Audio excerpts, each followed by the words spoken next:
right, let's see. All right, let's see. Pull off a sit down. Pull off a sit down.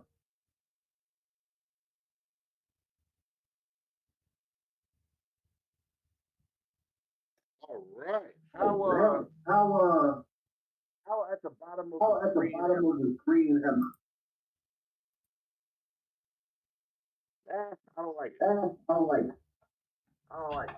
I don't like Here's it. the back up. Got there the back up. But it is 8 o'clock. But it's 8 And o'clock. I'm here to say And I'm here to say something in a something in a major way. Stealing my fucking song. Stealing Where's my about to show us? song. Where's about to show us? Just start it up. Just start it Ring up. that bell. Ring that bell. Put on this.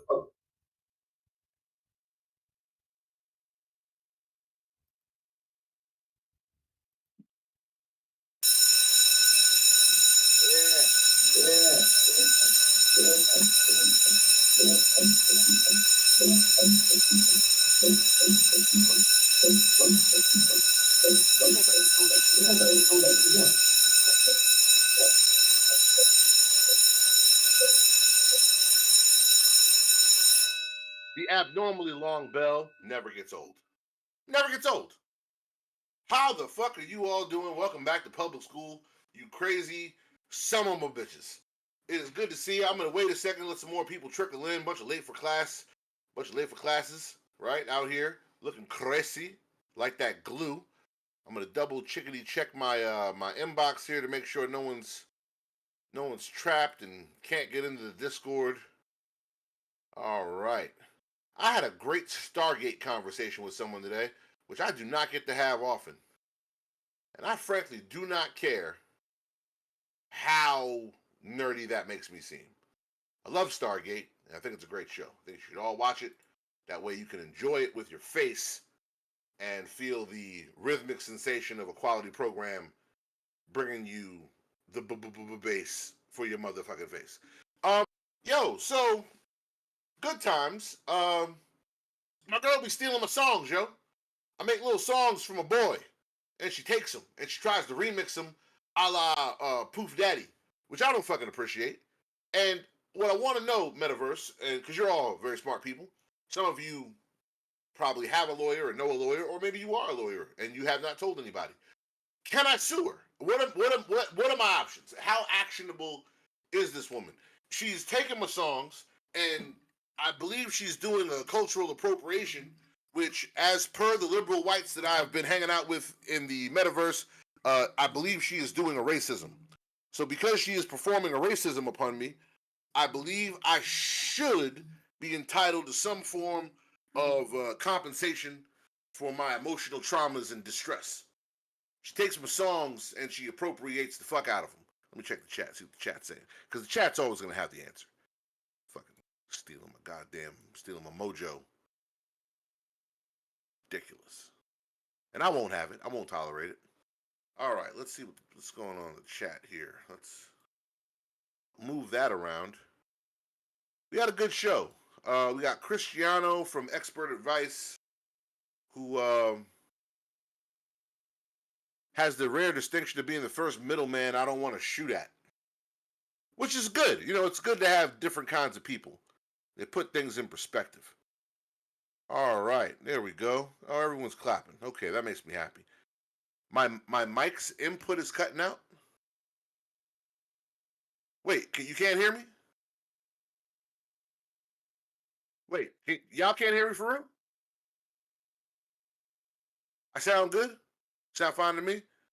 Yeah. Maybe your input's cutting out, Dragonate. Yeah, by the way, if anyone has any problems getting into this server, please let me know. Reach out to me directly, and I will personally give you Trizlet and Dragonate's home phone numbers and address. You don't know it. Huh?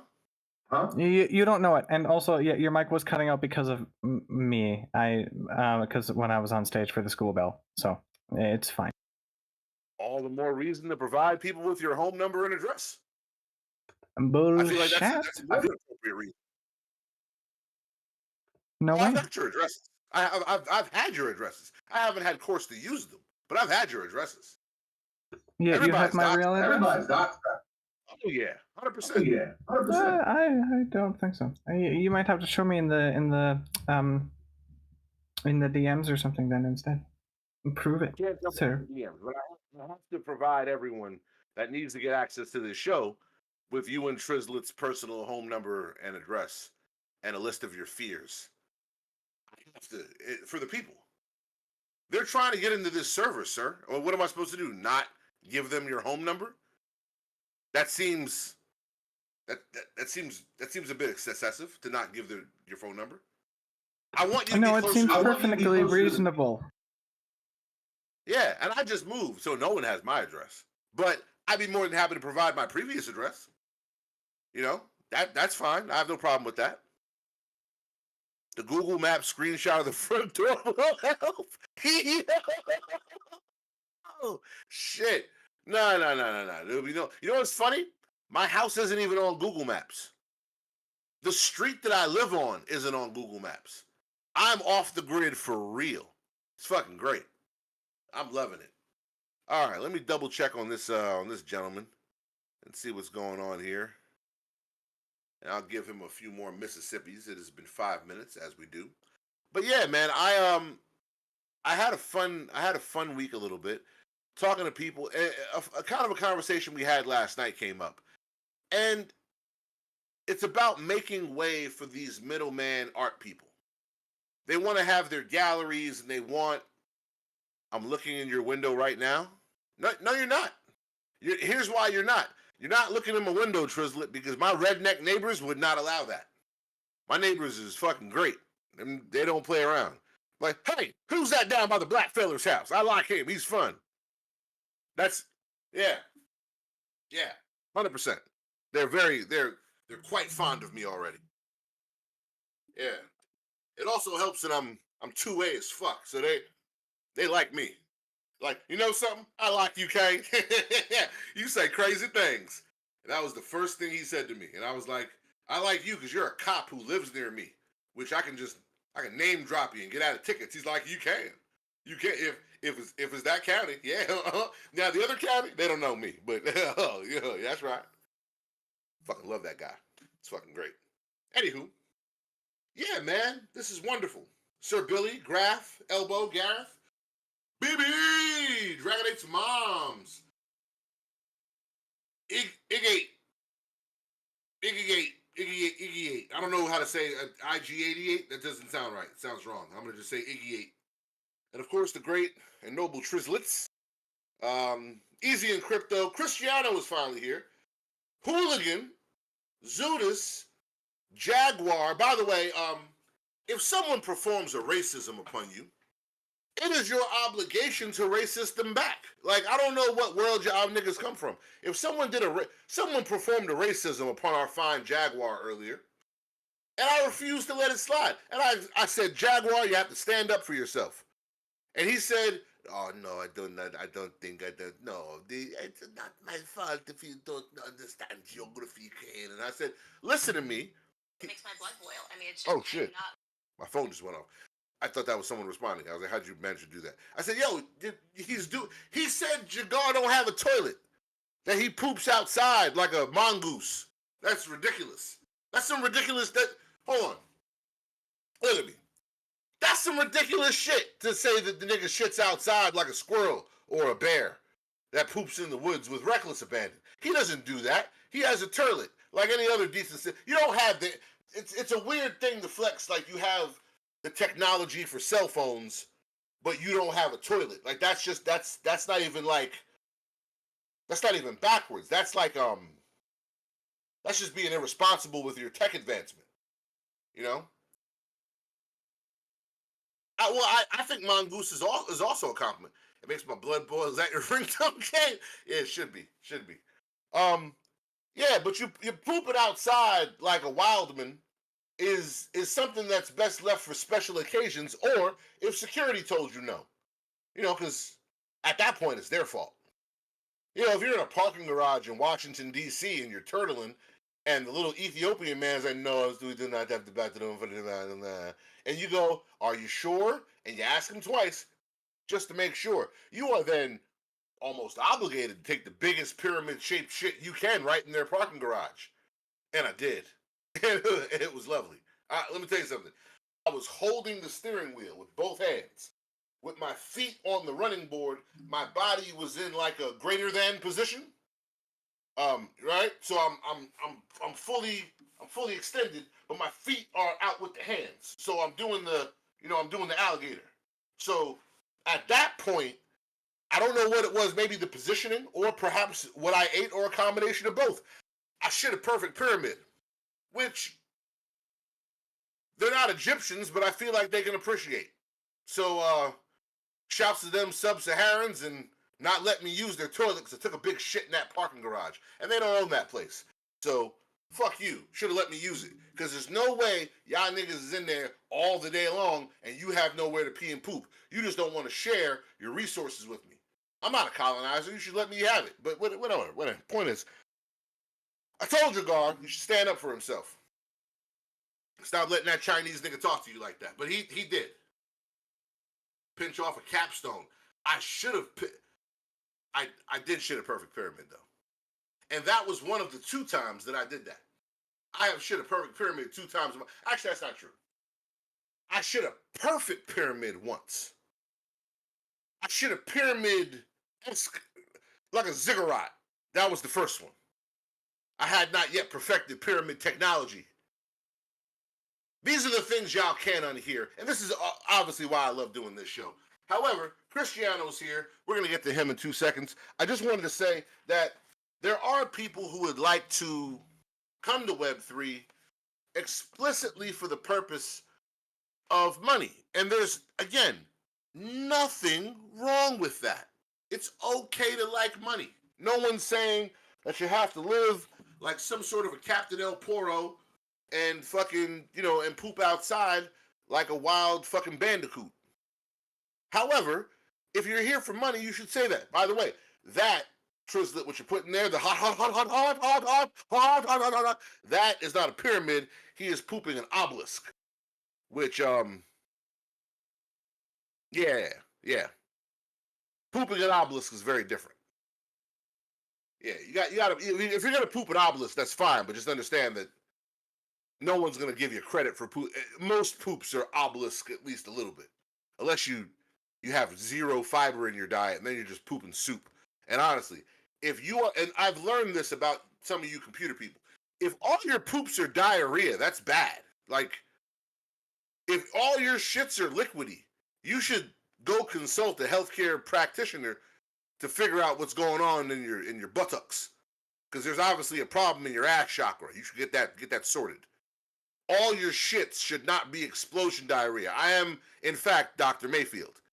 So, you're here to learn how to poop a pyramid. I can't teach you how to poop a pyramid. I can only tell you that, clean living, right?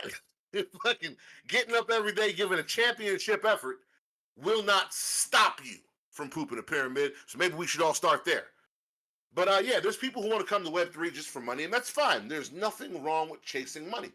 But when you're here for money, just say that. Believe me, it'll actually go a long way for your credibility. When it's like, hey man, I'm doing this over here. I'm selling fucking polo hats, right? And they're going well. But I heard there's people paying crypto for polo hats, and I want to figure out how to get people to do that.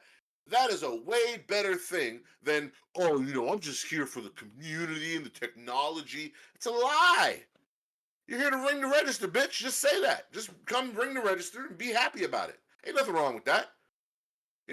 If you are a fine woman sitting in a bar, you're not here for love. You're here. It's transactional. You're a working girl. It's Vegas. I get it. It's Atlantic City. It's 3 a.m. I didn't think you were coming here because I'm that handsome. I thought maybe you were selling that fish fry. Ain't nothing wrong with that. But just be upfront about it and your pricing, so I can make an informed decision as a patron of the Punana. Anywho, this is public school. Complete back of the bus. I'm loving what's happening. I've been back online a little bit more. I had a mild Gemstar fight with the Friend Tech people. They're interesting. But getting to my first guest here, Cristiano, if you can raise your hand or whatever the fuck the thing is, come on up here. That'll help you get up on stage, and then we can talk or have a chin wag, as the British say. I don't personally speak Redcoat. All that shit sounds like their granddad surrendered at Yorktown. Bada boom. I couldn't Anyway. agree more. Death to King George. Did you say death to King George? Yes, sir. All right, so first of all, there's a lot going on here. All right, there's a lot happening. I'm saying the old one from the Revolutionary War. Oh, you're saying this? There's a whole lot happening on your side of the internet here. You're wearing some sort of a poncho. No, this is like a sock puppet hoodie. Yeah, that is something that I would definitely put on a puppet. Facts. That cracks wise. Like, did you steal that from Jeff Dunham? The Jeff Dunham collection? No, this is just like it represents my inner Muppet. I actually worked on Sesame Street early on in my career. My inner Muppet, yes, sir. Before Elmo got all diddly, because apparently Elmo got a little diddly. I wasn't there when he was doing a little diddly in the middle of Lily, but we big pun out of this. Apparently that nigga thought kids were sexy. It's very different. It's very fucking different. He might be in his. I don't know. Yeah, I mean, I think Grinder's the real villain in that story. As a beard connoisseur, right? Yeah. You got some serious shit happening over there. You have a reverse Hitler. I'm noticing this now. Yes, so, sir. If you're gonna trim the lip here, you get the whole top lip. You get the whole rim. You just got the little part right here. It's like I wish it was premeditated. So this is like Joe Dirt. It's like it seriously just does not grow in here or here. I don't do this. It just grows in like a fucking pirate. So I'm pretty sure it's because Confederate facial hair structure. I'm telling you, so here's what I think it is. I'm half Italian with the Sicilian and the Italian in there, and then I'm half Irish. And the Irish part of me is what's called Black Irish, which is the west coast of Ireland. The Spanish Armada shipwrecked in about the 1600s and came in on their boats. Like a Spanish like a boat pirate. Facts. So it happens sometimes. It's a recessive trait. Not consensual with those guys. It's a recessive trait that just pops up in the gene pool, and you're just suddenly like 1 out of every 100 is a pirate. It's welcome to the boat. My name is Philippe. I'm the first mate of the I'm the captain now. You are our prisoner. Yes, I keep this for the grog. But He gives us also, all the grog. prevented eating lemons and oranges and not getting But it's scurvy. scurvy. No Jonas. It's scurvy. So, shouts to you. Are you in some sort of a loft? You got a loft? I am. I do. So this is my my loft here in LA. Stay Tuned Studios. I got the flag up there, and then it's my kitchen behind me, and then I got my drum set like right over there as well. And there's like a stair and upstairs. I like to hear it. We got a vestibule. If you see behind me here, there's a vestibule of art and artistic things that makes me seem like I'm way fancier. That this room isn't still a fucking mess, and it is. This room is chaos. I'm gonna do it one time, just for the lulls. Let's go. One time for the one time. Let's go. That's how geniuses live. Facts. Yeah.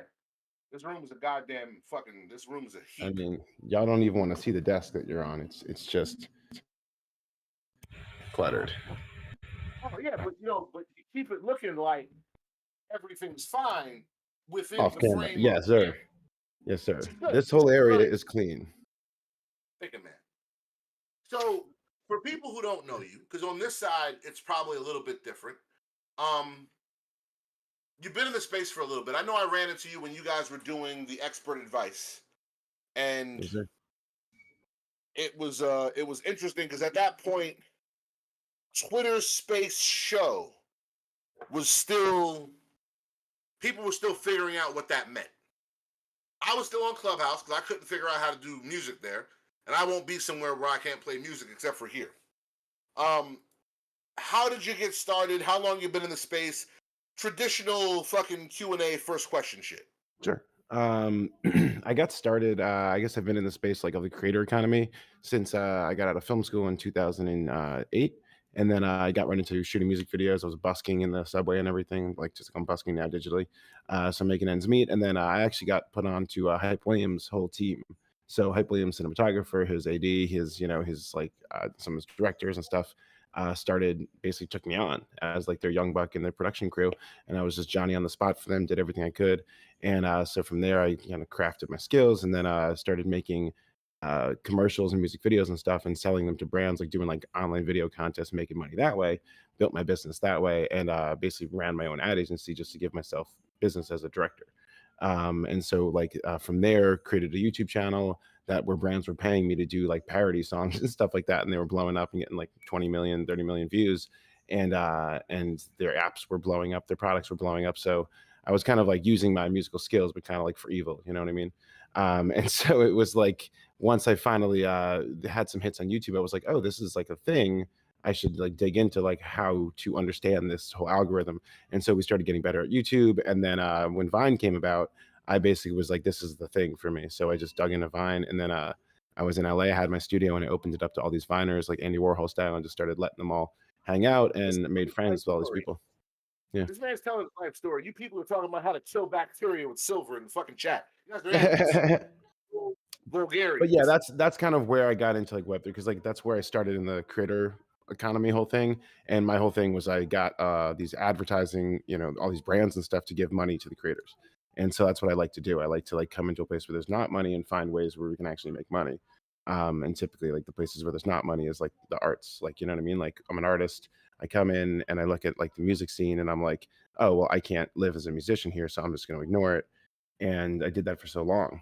And now what I like about Web3 is we don't have to. So I got here like a year and a half ago in that sense, and was here for blockchain gaming, and then got pulled into music. Like people were just like, play some songs, and the next thing you know, I'm like releasing songs as NFTs.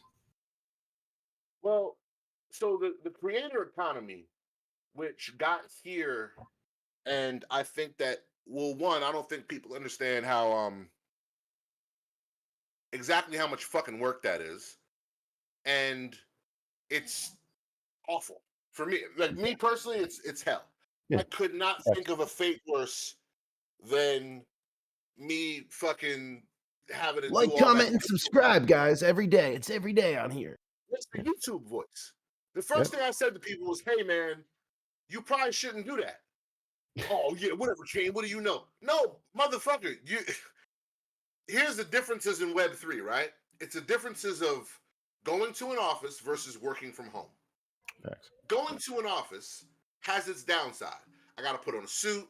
I got to da-da-da. I got to pay for gas. There's the grind. There's the drive. There's traffic. There's that. But I get to really leave work at work.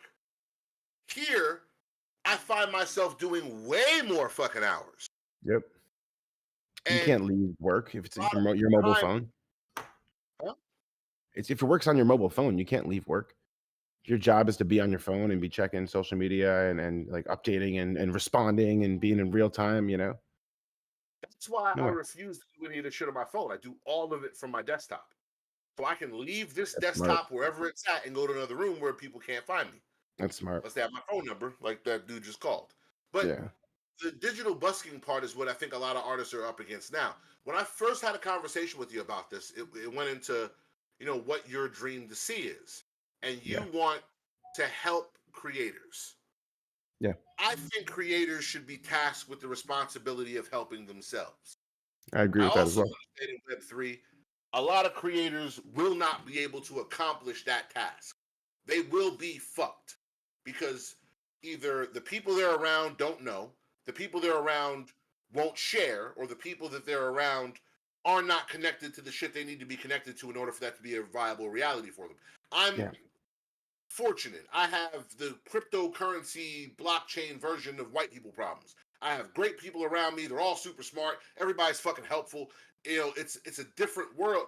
In fact, the world that I came into doesn't exist anymore. The world you came into in Web3 no longer exists. Nope. And, you know, it's funny because the world that the people that I'll use Easy in Crypto, for example, the world he came into with Cent and all these other platforms no longer exists. And that culture, while it's still present in a few people who come from there, isn't still being replicated other places. Yeah. The world that we see now that people come into Web3 is a little bit harsher. So is your attempt to foster that information nurturing, to foster that loving, caring environment, is that a response to the current environment, or that's just how you're rolling anyway? That's how I typically roll. Like even when I had the studio and I'm on Melrose in LA, it was just about like how can I be as supportive as possible. But even then, it was like closed mouths don't get fed. It was like I only have so much time in the day of who I'm going to pick who I'm going to support, right? So the people that were like riding with me, that were like, hey, I want to put you in my vines, I want to collaborate with you, I want you to write some stuff for me, like I really want to work with you. Later on, when I got like a big a deal from a television company to give them like a SNL type show, I picked the ones who were my ride or dies. You know what I mean? And that's the thing. So it's like a meritocracy. I run a tiny little meritocracy within my own circle. I'm a Capricorn, so that's like if you believe in astrology, it's kind of how they do. And I just keep my circle close, and it's like you have to have like a really high work ethic and effort because you are a sum of your 3 closest friends. And so I don't want to be like with some basic bitches like and hanging around with people who are just like basically do nothing people, and then I become a do nothing person. So I'd rather like run with people who challenge me every day, and I wake up and I'm like, this motherfucker, he's got another NFT collection out or whatever it is, And so then I like that, So yeah, I'm the same. Like I'm not trying to sugarcoat it for anyone, and I try to do it in a funny way. But that's why I love when we have these late night conversations on Expert Advice, because we're saying the same thing from the different sides, and it's like when the devil and the angel are telling you the same shit. Listen, when they're both agreeing suddenly and they've reached consensus on like, yeah, he's a criminal and I'm trying to be a good guy over here and try to like paint myself as the angel, but we both agree like friend tech is like some bullshit and stay away from it, then maybe that's when you listen. You know what I mean? That with Lo and I. Yeah. Lo and I, even though we get confused, people think we're the same person because their ear holes are racist. We're fucking diametrically opposed on damn near everything. Facts. And I go, hey, when he and I are agreeing, and it doesn't seem like it's agreeing in your favor, you should run. Yeah. It's only going to get more disrespectful from there on out. It's not going to be good. You were there last night for a fun Pepe conversation. And last night was insane, bro. So I'm happy that you were there because you got a chance to see during the Pepe coin. You want to use the right words, money orgy, right? When that was a full-on money orgy, the Bacchanalia, mosh pit of greed. When that was in full swing, I immediately realized that the Pepe coin people weren't the Pepe people. No. And I was like, oh, well, this is different. I want them to talk to each other. I wanted them to talk to each other so bad. We did a bunch. We had Roscoe in there talking. And they'll go, hey, Kane, what the fuck's going on here? What are they doing with Pepe? And I go, I don't know, bro. Talk to them. Yeah, I will. Hey, what's your favorite rare Pepe? And someone's like, oh, man, I love them all. Whatever, motherfucker, you don't know nothing about Pepe. And they go grumbling off. It was funny. The Pepe culture is heavily handcuffed to like canon text and not so much folklore, but like there's a lineage of storied information mixed with their own mythology. Yeah. That they take. I had an argument the other day because I was like, DJ Pepe to me is not Hubert. DJ Pepe to me is Drunk Skrilla. But that's just because I know Drunk Skrilla. Yeah. And it's like, no. It's based on Hubert. And I'm like, oh, okay.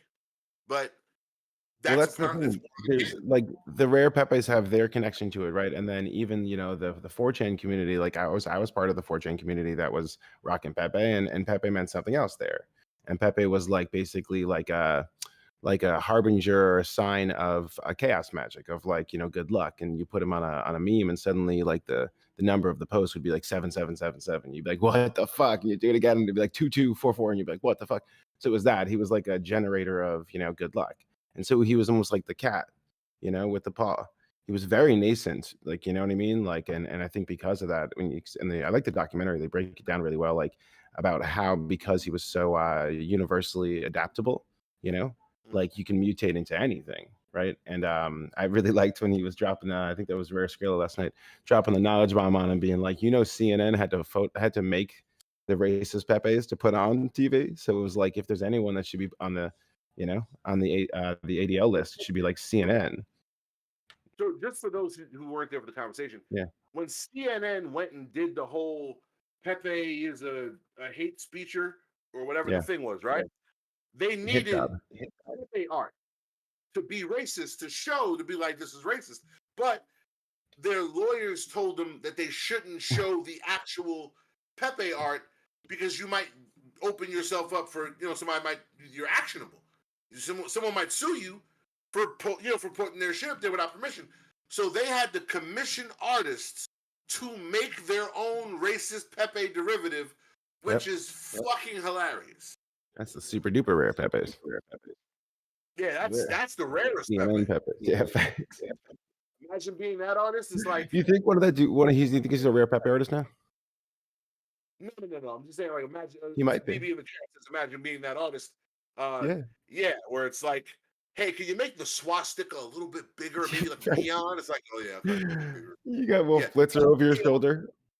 I know that we were really asking for a JPEG, but we're thinking of going GIF. Can we have the word "the Jews will not replace us" blink? Like, can we have it blinking maybe with sprinkles? GIFs are really better. And then put like a Hitler on the Pepe. Like, have them have a Hitler devil horns alternating. Yeah. Can we do that? Listen, it's not about the money. We just don't really want a tight deadline. Fuck you. Right. We need it done right. Who really wants to be the fucking Fiverr of CNN racist art? I mean, but the thing is, like, it happened and they disseminated that. And then, and the reason why they did it, people are like, I don't understand why. And I think what the documentary left out was like the fact that, like, it definitely was like people think like, Trump got elected because of this or that or this or that. Trump got elected because of Pepe. And that was what they were pissed about. They were mad. They were big mad. And they were like, as a retaliation, you can try to make an AI image generation with Pepe. It says you can't use banned offensive words. What are you doing? And it's like, wait, Pepe? Oh, facts. You can't? No, you have to write humanoid green frog with big red lips and cartoon eyes with the black pupil. And even then, it's like, we can't show you this because it's offensive. What is not letting you do that? Bing doesn't do it. Midjourney don't do a lot of times. Like, anyone that has like, you gotta use the free people shit, man. You gotta use the people's AI. You can't be yeah, I use Blue Willow. But Blue Willow. The Pepe journey for me, and I think the part of that conversation that really hit Matt, and that's probably why he left. I said, yeah, you're a tourist. Facts. You're a tourist here. If you don't understand this, Kane, I've been here since 21. Yo, study long, study wrong. Time in the game don't mean shit to me. I know lots of people who've been around for a long time and they're dumb as a bag of fucking rocks. So it doesn't matter how long you've been here. It matters what you do with the time you spend. Yeah. You can go into jail for 10 years and come out fat.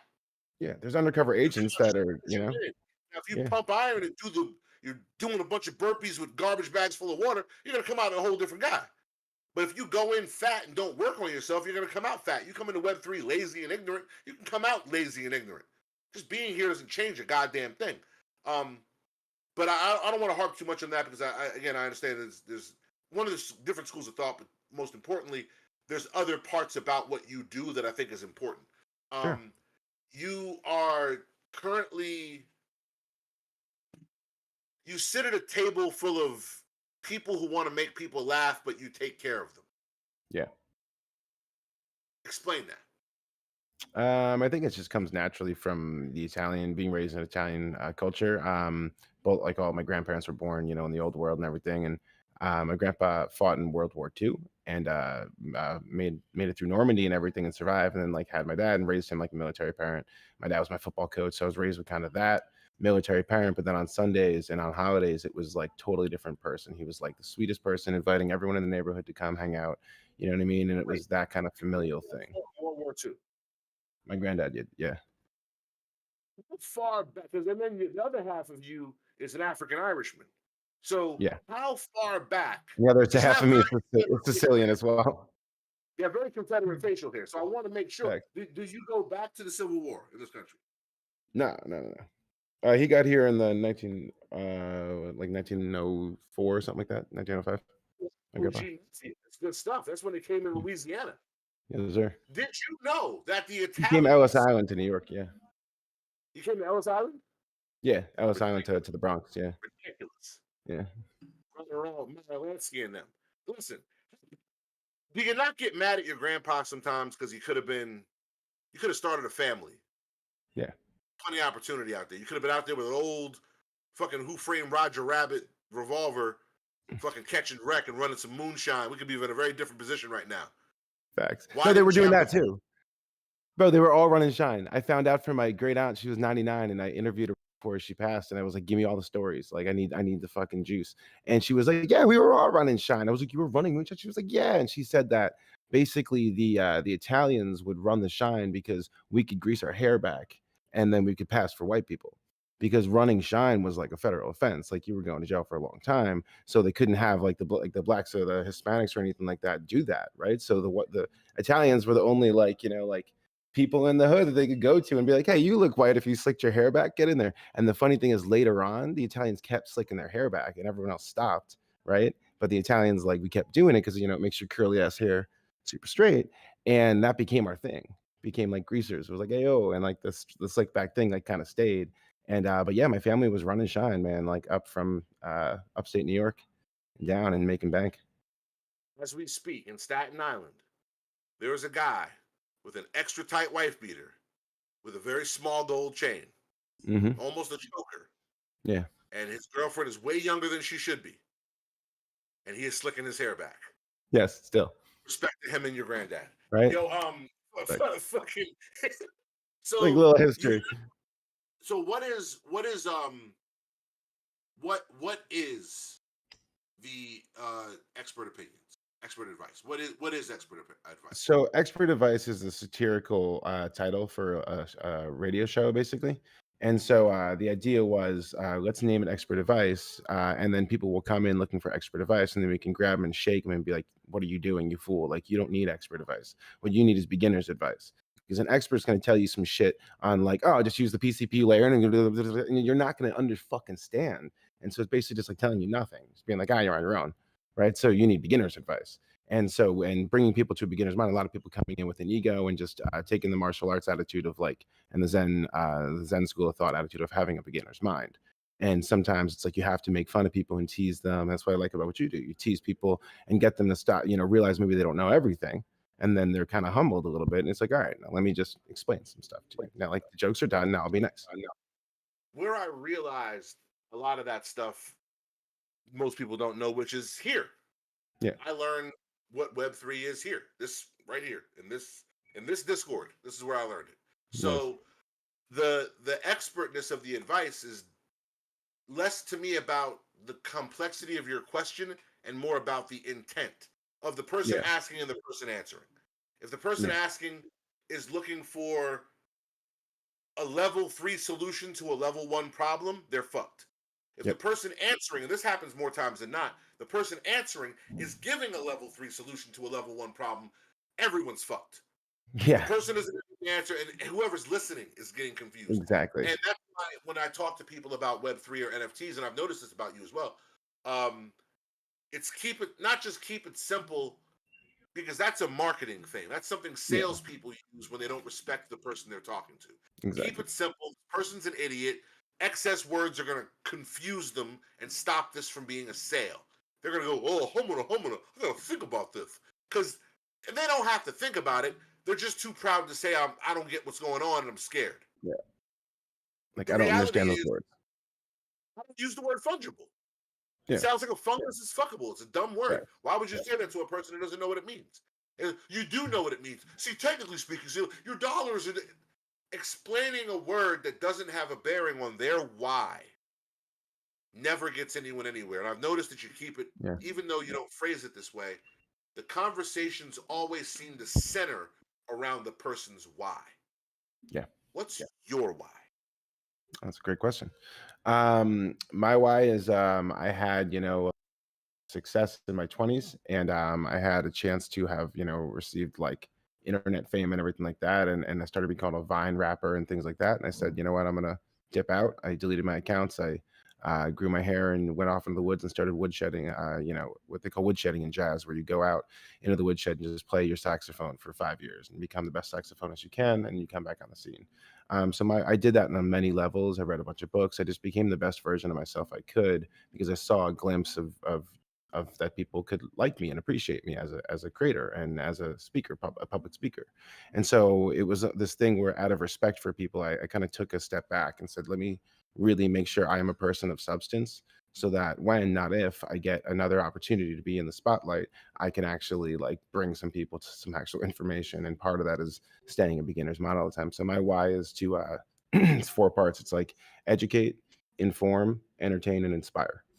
And I say those 4 because that was just, I was meditating one day, and that was like a vision I received. I received those 4 words, and I thought about that a lot. And just like, I want to educate every day. So I have a show where I can educate, I can entertain people, I can, inform them of stuff and everything like that, and I can inspire them as well. So A lot of people are not tall enough to ride the roller coaster. And by that, Yeah. I mean they're too stupid to be here.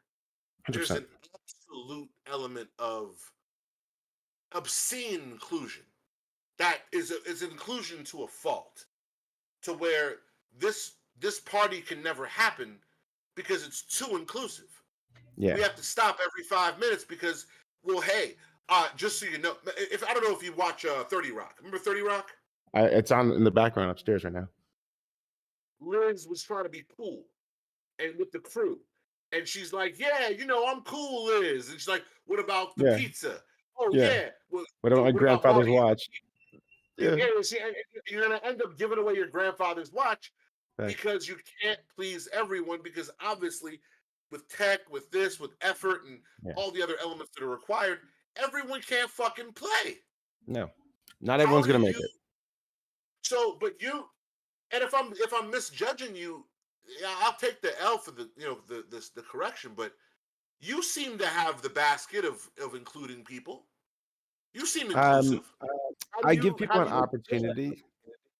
I give people an opportunity to impress me or disappoint me in life, and I try not to be jaded, But realistically, I've been, I go into every interaction with humans knowing that they're going to try to take as much as they can from this interaction and, win, because we live in a narcissistic society. Unless we change society like drastically, people are not egalitarian, right? So for me, I go out and I just try to provide opportunities for people, because you never know if someone's nervous or where they're coming from in the first couple times you meet them and stuff like that. So I'll give them an opportunity. And sometimes people have been like, hit me with some doo-doo right away and it was trash. And then like later on, a couple weeks later, like they sit around, they listen, they're like, it wasn't the response I wanted. And they come with some fire. And I'm like, well, there you go. So, but I do believe in a meritocracy. And that's what I love about Web3. It's the free market capitalism of it, is that, we can actually test this whole thing. It gives us, we've never actually really truly tested free market capitalism because it hasn't been free. Right. And so it's like, now that we have the exchange of ideas, and the only way we can actually make it true free market capitalism would be for the democratization of information to be open, which is why I do the show publicly recorded every day. And anything alpha I have, I just share it. I don't have some secret alpha where you have to pay for anything like that. Right. So I believe in, because that shit's, what's that? Do you feel free? No, I feel like someone in the chains with a bunch of other, people who are in debt slavery, trying to find a way out of this using their own systems, like replicating their systems to basically make like a honeypot for them to come in. And then we get like BlackRock to invest, and then we take their money, we dunk on them for once and for all. You know what I mean? And we keep doing that, and we keep finding ways. We make lucrative things, so it's like artist-based stuff that looks like it's an NFT and looks like a shiny new toy for them to invest in. And then meanwhile, it's a bunch of people hiding in the trees, and we jump out and we're like, we got you. Start reaction. People don't want freedom; they want fair masters. What do you think? I like that when you said that before. I think people want security, right? So like you said, fair masters, and I think that's why that quote, like, people who would sacrifice security or liberty for security deserve neither. And I really live my life by that, because I'm just like, that means that if you wanted to, like, I use the analogy, if you wanted to, like, true freedom, you want to live out in the woods and the government can't touch you and everything, the libertarian's dream, you have to handle your own security. You are not safe. Wolves can eat you and the cops ain't coming, right? So it's like, something could happen, you could trip and fall, and the ambulance ain't making it there. So you're on your own, self-reliance. So I preach self-reliance, but I understand that we're not in, like we were talking about, lowering the abstraction rate, like a level 3, like lesson for people. So I'm an idealist. I want us to be at this level where we can all take care of each other and everyone can understand to not dunk on each other. We're not there. So that's why I like, crypto and blockchain and everything, because we can actually code in ways to say, hey, let's protect against human greed, or let's incentivize human greed here, or let's find ways. And what I think the best systems are the ones that take into account human greed. The ones that are idealistic and are like, and then everyone's going to share each other. It's going to be a big circle jerk. Like, I'm not with those. You know what I mean? So I if something actually is like, and here's how the people are going to try to game it, and here's how that's going to benefit the people who aren't trying to game it. Have a fun thing with that, where they're gonna come in anyway. Yeah. Why don't we just let them in?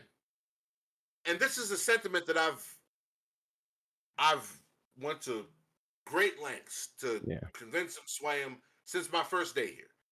They're gonna just come in anyway, Kane. Why don't you just let them in? And it's like, that's rapey frat boy logic. Yeah. She's passed out on the bed. Yeah. Someone's gonna take their prize. You might as well get in there, get yours. No, because that's rape. I don't believe how that. the slippery slope starts. I see the cat. I see the glass of water. I see the edge of the counter. Yeah. I can put 1 + 1 together and get 2. I'm not going to get 11 where the cat's going to drink the water, because it's an ideal world and we all want things to be super, super swell. However, I don't think I can save every glass. And the best lifeguards that I've ever seen are bodies floating in the water. Those are the best lifeguards I've ever seen. The best lifeguard for a beach is not the dude in the extra skinny banana hammock, showing his dick print to your wife while he tells you it's a strong rip current. The best lifeguard is bodies. Hey, what are those buoys? No, those are idiots that didn't listen. Yep. You want to be one? No. All right, cool. Keep your ass here. Also, there's sharks. That's why the buoys keep going under the water. Oh, fuck. Yeah. That's the best. That's the best lifeguard that you're ever going to get. This space doesn't necessarily have that. And I see that you do it, and you've made strong attempts to monetize it in ways that I don't think are shitty. Which appreciate that. That's the nicest way I can say that. You know what I mean? Yeah, that's the nicest compliment I've received all year. I'm very self-conscious, and the bags under my eyes are bothering me, so I'm about to be a douchebag. Boom. There we go. Now we're in the place to fucking be. So I feel I look very Saudi. You do, my friend. Listen to me, Habibi. Bro, you do. I tell the motherfucker to on this face. I say to him, do not come to me with the bullshit. This is me on FaceTime with my Saudi friends, and I'm like, what time is it for you, Abed? It's not late enough to be doing the racist accent with my sunglasses on at nighttime. Fair. This is why sometimes she walks in here and just looks at me, and she goes, I could have fucked the doctor. And I go, hey, you could have. My lady knows this is all gonna come to fruition. The week after she breaks up with me, I'm gonna pop off, and I'm like, I told her that. So I was like, if you ever break up with me, I'm just gonna become like really successful the next week, just to say fuck you. And she's like, all right, cool. So she's hanging around. My girl says this is like a lifetime bond. Like I joined some sort of a crime organization with her. I didn't realize that's what I was doing. But it's good. We have to ute, so it's fine. But yeah, I really don't believe in taking care of the weak and innocent, and that's I mean, look, within reason, right? But it's like there's that old Louis C.K. joke, the of course but maybe joke, right? He goes, of course, our peanut allergies are terrible, deadly peanut allergies. We have to protect all the children. But maybe if touching a peanut kills you, maybe we just go like this for a year, and it's handled.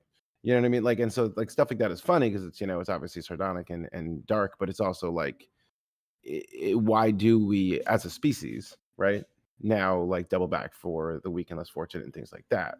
And so, but then it gets into things of like when I got into like talking about the democratization of information. Why I believe in that is because people from lower income areas typically didn't have access to the same information, right? So like they're not in the country clubs getting the alpha. Right. And as an Italian who was never allowed to join a country club, despite, working there, I was allowed to work there, but not play there.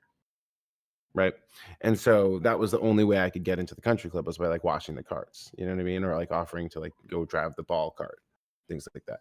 So from that though, I peeped game and everything like that, and I learned and I saw how these people move, and I was like, oh, they're just in here like sharing alpha. All they're doing is just like talking business and just like basically insider trading up in here, right? They're just like price fixing all this stuff, all this Vanderbilt shit. And we didn't have that, and I think Web3 really allows that. It's a digital ghetto. It's a place for us to all talk and actually like like figure out game and like peep game from other industries. Like you're bringing in game from your life as a financial criminal, and like selling timeshares and shit. And it's like, I'm bringing game from my life as an influencer, before they were called influencers and they started calling us influencers. I was like, I quit. Right. So it's like, but we're gonna, and I like that about our stories, the similarity of like, we're both kind of like paying a penance for our past life. You know what I mean? And like me, I feel like I worked with the devil, like right running an ad agency, because I worked for, like gum companies and things like that maybe weren't like the, probably the healthiest probably for you and things like that. So I tried to stay as ethical as possible. I didn't take clients who were, dealing in really bad stuff. And you know what I mean? But like even just that, having to constantly like wonder where I sleep at, how do I sleep at night about things? I just didn't want to do that anymore. And I knew there was a way. And if there was a way to do Web3 where when I came in, where you can make money and everything was fine and it was all figured out, I wouldn't be like teaching a bunch. I wouldn't have to be doing that. The only reason I have to be doing this is because we're not there yet, and like it's gonna, take some people. And if we don't build it, if it's gonna be other motherfuckers who have VC funding and who have deep pockets and are looking for exit liquidity and looking to raise their valuation, and all of them are looking for an exit. And we're the exit liquidity. So it's like I've been thrown off of YouTube or had my ads taken away from everyone did in YouTube. Vine closed. My MySpace page closed with all my music inside of it. Like I've 4 or 5 times I've had networks just like, where I was building something out and it's gone. So it's like, we really want to do that again. Like I don't personally. So that's why I like when we're talking about like, hey, don't use this tool. That's a platform, use a protocol or use your own contractor, find ways to like decentralize it because of these reasons. If the people still want, how many times have they canceled a protocol where people still wanted to use it, or canceled like, an app that people still wanted to use? But who paying? That's the thing. They don't really need to cost $10 million a month to run. They canceled Vine because they shut down Vine because Vine was costing $10 million a month to run because they had an entire floor of like Midtown Manhattan that they were renting out for that shit. And they were like spending like executive salaries, a quarter million, like 750,000. That Silicon Valley Yeah, way of Silicon running Valley. a business, Yeah. it's stupid. Yeah, and they want us to put the bill. But there's a fine line between, hey man, we have a whole fucking floor in our building with just puppies that you can go hug and play with. What? Yeah, it's called the puppy floor. And then the floor above that, 24 hours a day, ice cream sundaes and niggas playing the Wiggles. And it's like, what? Yeah, you can go up there and do Wiggles dance. I go on Paid my for lunch by break in-app sometimes. purchases. Yeah. Everything's free. Remember the chick, the Chinese lady who was working at fucking one of them companies, and then she got clipped the next day. Yep. Bro, like those, like they had like, it's not just like the water slide or like the, the fucking slide at Google. It's like the corporate chefs and everything, the executive chefs. Like when Elon took over Twitter, he was like, yo, there's more chefs in the building than there are people. You know what I mean? They're like working from home and like they're still paying for it. And that was Twitter, same company. So like Twitter was the worst run company ever. They were just so bad at spending money. So like Vine had to die because they were spending 10 million a month on it. And also because it was teaching Saudi women how to drive and dance. And they were twerking and shit and taking off the, taking off the hijab and things. And the Saudi prince at the time did not like that. He was not a fan of Vine. No. And he owned Prince bin Al Talaweed owned 30% of Twitter at the time. Yeah. There you go. Makes sense to me. People All the don't money. like that these companies get their money from unsavory places. Meanwhile, their government gets money from unsavory places. Yeah. It's the Death Star. No one likes to think about what's in the sausage. Do you think it's like cool that we like live in a cartel? Like I think that's kind of cool, right? Kind of like Scarface, cool? Yeah. like badass, yeah. Like our country is a drug cartel with the military as its fucking boot. It's pretty badass. Yeah, again, we live on the Death Star. I just had this conversation earlier. We live on the Death Star. And someone's like, man, I don't want to live on the Death Star. Yeah, listen, the Death Star is a fucking planet. Yeah, some people are stormtroopers. Not every. Some people just work at the fucking froyo shop and go to makes lattes. Yeah, they're just on the fucking death. There's some people who never left their quadrant. They're just Those two there. dudes that were just standing on that bridge with no handrails pressing buttons, and they were like, Yeah, "Should we put handrails here?" they're not even doing shit. They're just people.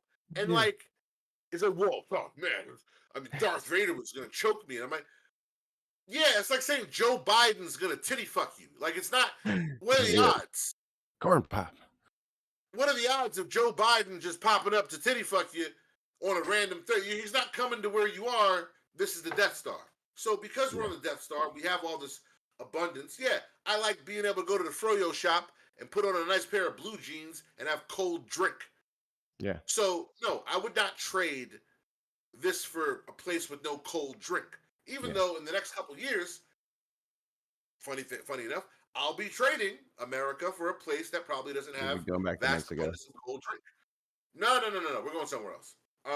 But I heard we're Mexico's gonna go. looking really nice right now compared to It's America. always looking good where I lived. Yeah.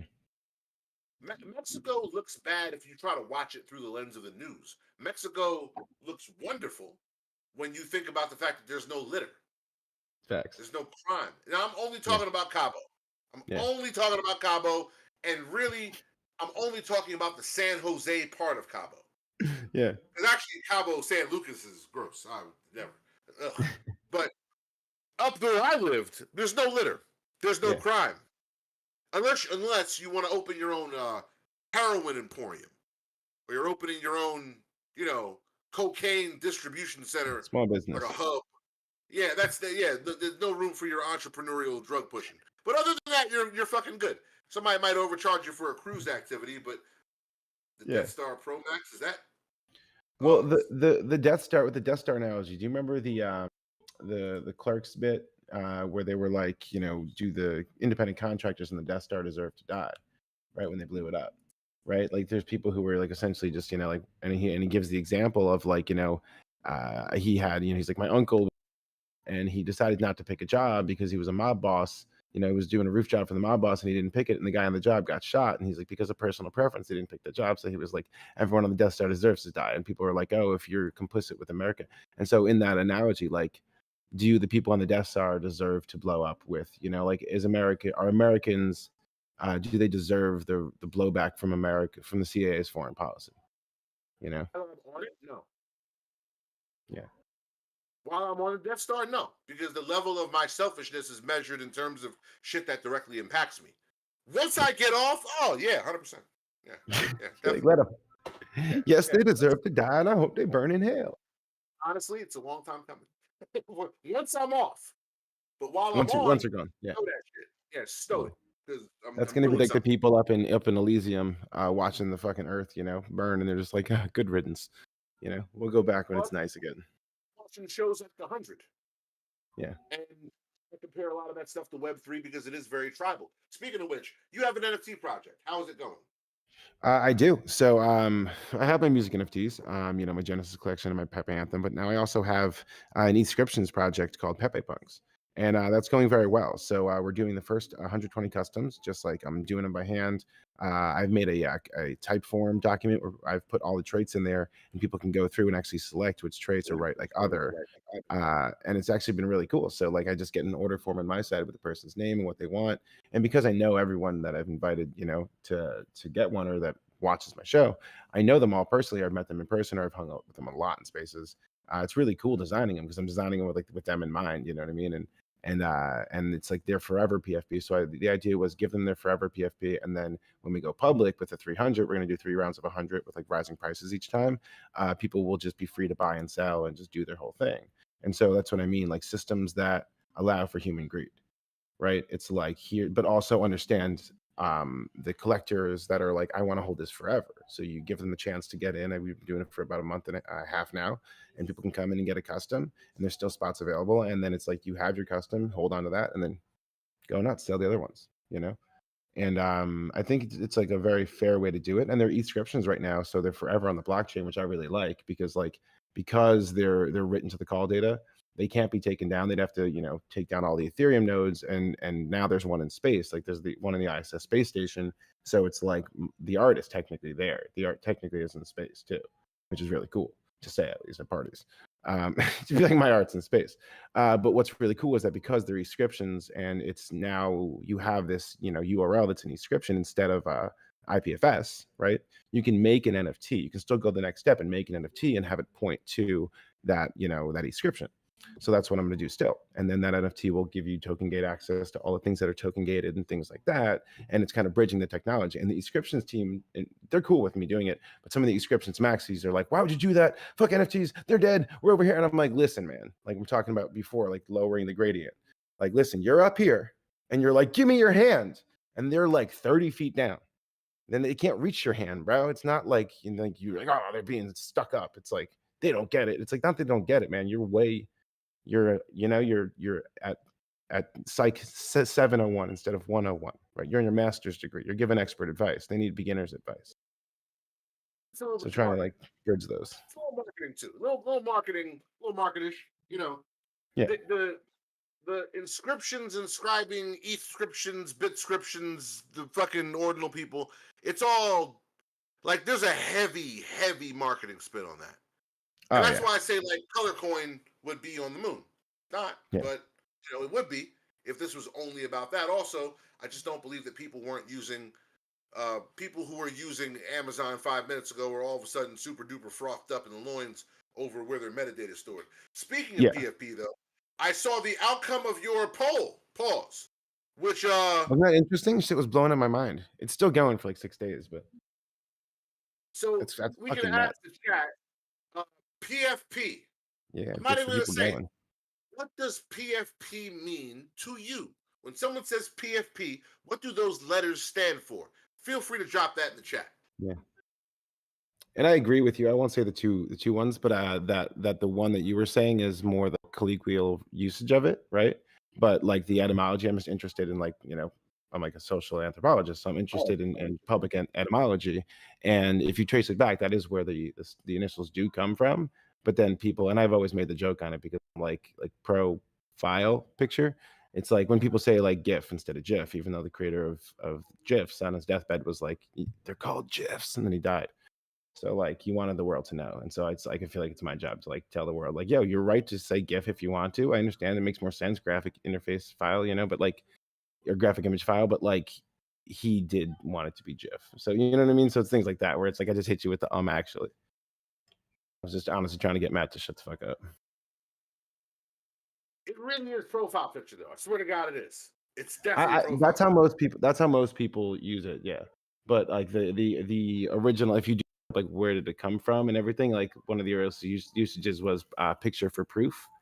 And that was like an internet slang as well. It was like, it's like make picture for proof. And so the picture for proof became like wearing this as your profile picture was like picture for proof. So it's like, which is interesting because we're, talking about token proof and stuff. But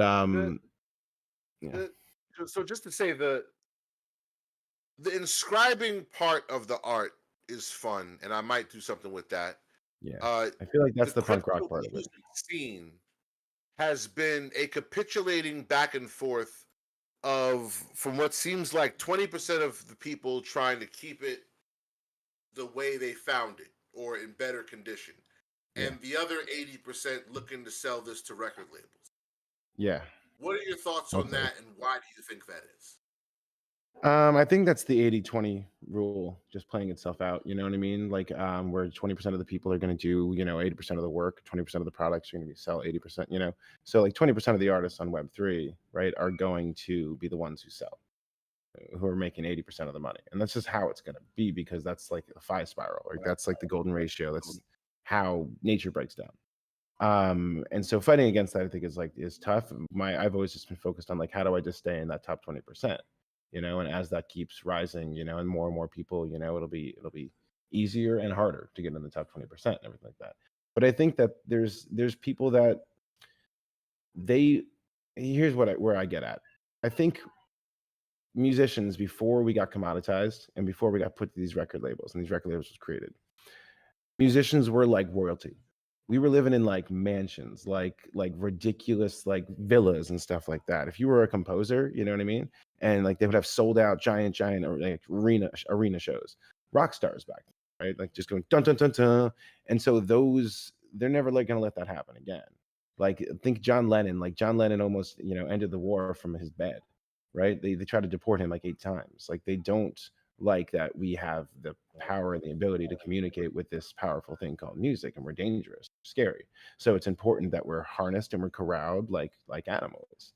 And so it's that. And I think that there's people that do it maliciously, and there's people that do it just because that's just the way things are done, right? Like if you grew up in a place where whatever, like it was like, this is just how things are done, this is how we've always done it. And just because that's how we've always done it doesn't mean that's how we keep doing it. But like the price of music is currently free. It's currently $0 in 90% of the world, right? So we're trying to just get it up from $0. And like Violetta will talk about this, this beautiful couple in a beautiful house, and they have a piano, and they have a this and that, and the record player, and all these things that they paid for in the car, in the garage, but then they play music for free. They're on Spotify playing music for free, right? And so it's that. It's like those people aren't short on money. They have the money. They just go, this is a public utility that just rains from the sky. So that must mean that they don't either understand how expensive it is to do. So there's people that work all day to do that, right? They're like, oh, we're going to educate. I don't think that's maybe the fastest way to do it. I think the best way to do it is to be like, hey, who should pay for this music industry? All the middlemen and all the people that want to bleed it dry. They should have to pay to get into the inbox of the artist, because we're flipping. What I like to do in Web3 is invert the pyramid of power. Like whatever the pyramid of power is in the Web2 quote unquote world, like it's that way because we're supposed to be down here and subjugated. So if we flip it, where now we're not, trying to piss to the labels. Instead, the labels are in our inboxes, and it's like, I got like 6 labels in my inboxes, and I'm never going to reply to them. Like that's what it is, and we're putting the crown back on the head of the artist. And I think there's a lot of people that are threatened by that. Like a drummer fucked their girlfriend. You know what I mean? Like it's that, man. But isn't putting that wall between the middleman and the artist a wall that simultaneously works to keep the fan, the collector, the community, the consumer, the end user from the artist? Won't that wall double both ways, that kind of insulates the artist from the people they need to be talking to?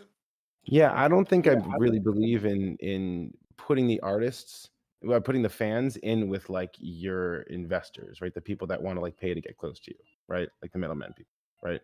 So, and that's typically what most NFT communities are. They're a mix of people who are genuinely like, please make more music, release it for free. I just want it, right? Like I want the music. I'll support you, whatever you do. And there's the people that are like, so how are we going to best commoditize you so I can actually get a massive return on my investment? We don't want you to just, have gradual 10-year progress. We want you to blow up this year. So how do we do that, right? So those people are very different people. Yeah. There's a middle ground between those two people. The first person is a fucking liar. Yeah. Give me things for free. How do I support you? By me not giving you things for free. The other person, hey, you're a nice guy. I like you a lot, but I want to chop you down into dime bags and sell you in the park. Yep.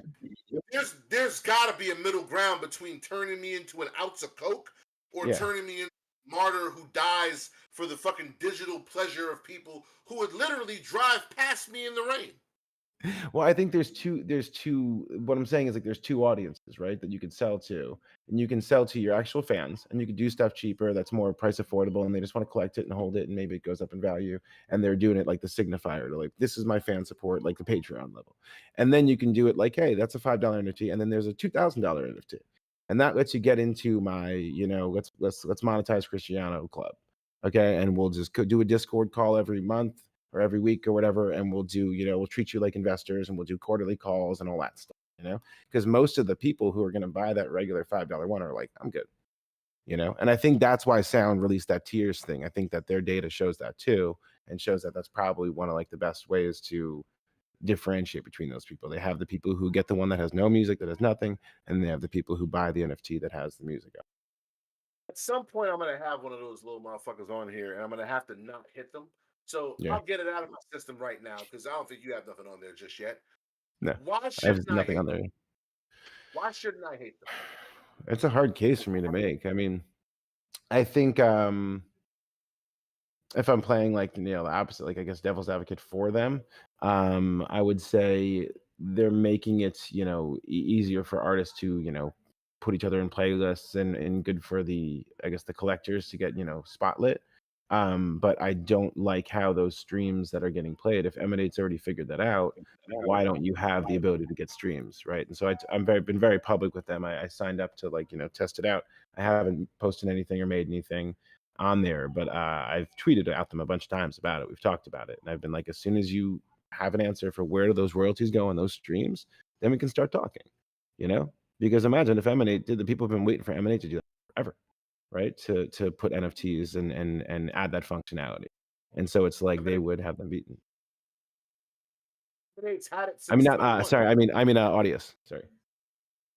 Audius is SoundCloud with extra steps. Yeah, But exactly. why shouldn't I dislike Sound XYZ? They seem I like don't the know. Johnny Ringo to my Doc Holliday. Why Yeah, should it I would be dislike easier for me to explain, but I don't music need to pitch to you why platforms? you shouldn't. I don't need to pitch to you why you shouldn't trust someone who's like, hey, come to our stable. We have like carrots in there, and we have posts there, and we will fit you with a bit and everything in your mouth. But it's fine. It's just because that's what we're doing at this party. It's gonna be cool. And then we're just gonna tie you to this post. Okay, now you're our horse, all right, and you get to go out when we say you go. All right, you get to play when we say you play. You can't play that show. You can't work with this artist. Like, you still owe us 3 more albums. What are you doing? Get back in the studio. So you know what I mean? Like I've seen it happen to myself and friends and people around me enough times to know that it's not just like a wives' tale. It's not just like a scary story we tell each other as artists, like, and then they're going to come for your rights. They're going to put you on some slave deal. Like, no, it's happened to a bunch of artists, right?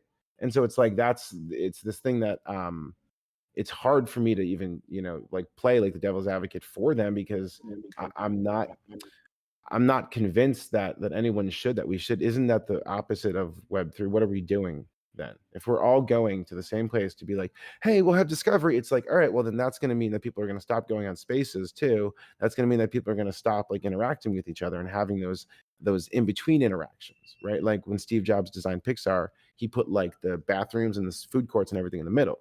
So because he knew no one would ever talk to each other because everyone's fucking at their desk. And then people would be at the urinals next to each other, and the animation team's talking to the rigging team, talking to the lighting team, and they're having those in-between discussions, which is where the real culture of Web3 comes from. That's like the friction too between opposing viewpoints that creates fire, and that creates, like actual inspiration. So all that stuff is going to be lost. And so I think that I'm very hyperbolic, as you pointed out, but I think it's important to be sometimes to extrapolate out and be a good sci-fi writer here. And so I feel like I'm writing a sci-fi horror book every day and being like, if you follow this to its logical conclusion, Black Mirror episode. You know what I mean? So I think it leads to a Black Mirror episode. And anytime something leads to a Black Mirror episode in my head, I'm just like, I'm good. The problem I have with them is less esoteric and in the clouds. The problem is they think that artists should sell shit for $5. Facts. But doesn't that get us back into making cheese? And then what are we even doing then? If we're selling them for so cheap that you can't make a living, then why are you doing it? Right? No. Oh no. Why are they doing it? Why are artists doing that?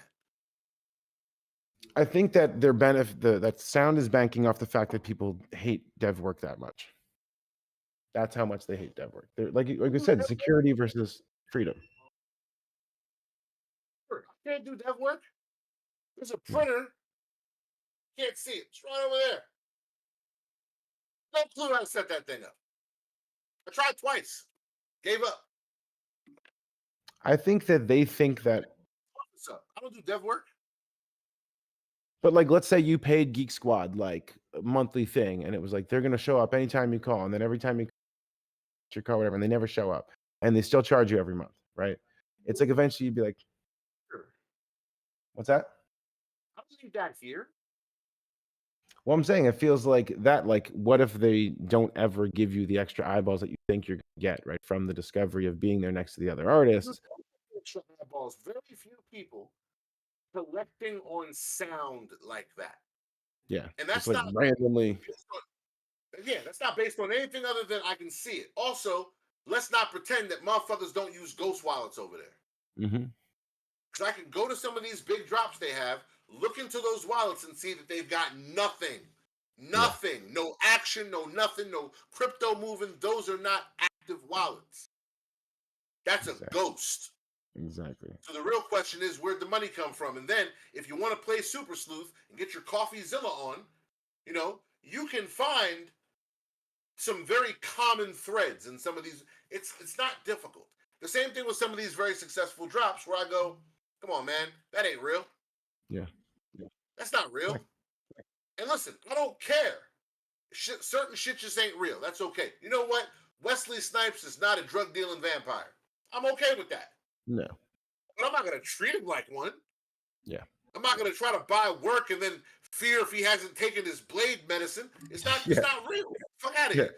These people aren't who they pretend they be. So I don't care necessarily about sound as a thing. My problem with sound is I believe that long term they're harmful. I think I already see some of the effects with people thinking certain shit is expensive or certain shit's, rarity and scarcity are real. And when they go, yo, man, it's fucked up out here. And I go, no, it's not. And they go, yeah, right. And then someone goes, oh, no. Kane's okay. Well, I'd be interested in you've been in the room for some of this shit. Well, tell me how. School me. That's a very young person entitlement way of saying, help me. Yeah. But they're over allocating their supply, which is like cocky as fuck. I just don't like it. Like, hey, okay, you know what it is, Cristiano? I think your fucking hat is red.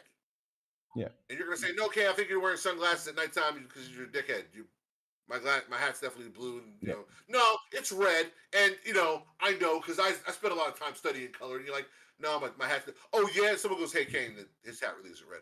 Oh yeah. Okay. Well, it's fine. Yeah. Well, go ahead. School me. Tell me how it's not red. School me. Suck a dick. I'll leave you ignorant. Yeah. I'll leave them ignorant. These are people who have been brought to this space that have never had to relinquish any of their own culture. They live in the crypto version of Chinatown. They speak the same language. They act the same way. They're the same way towards each other. There's nothing assimilated about these artists. Now, I'm not saying there's anything wrong with Chinatown because everyone loves a delicious dumper ring. However, I love a good dumper ring.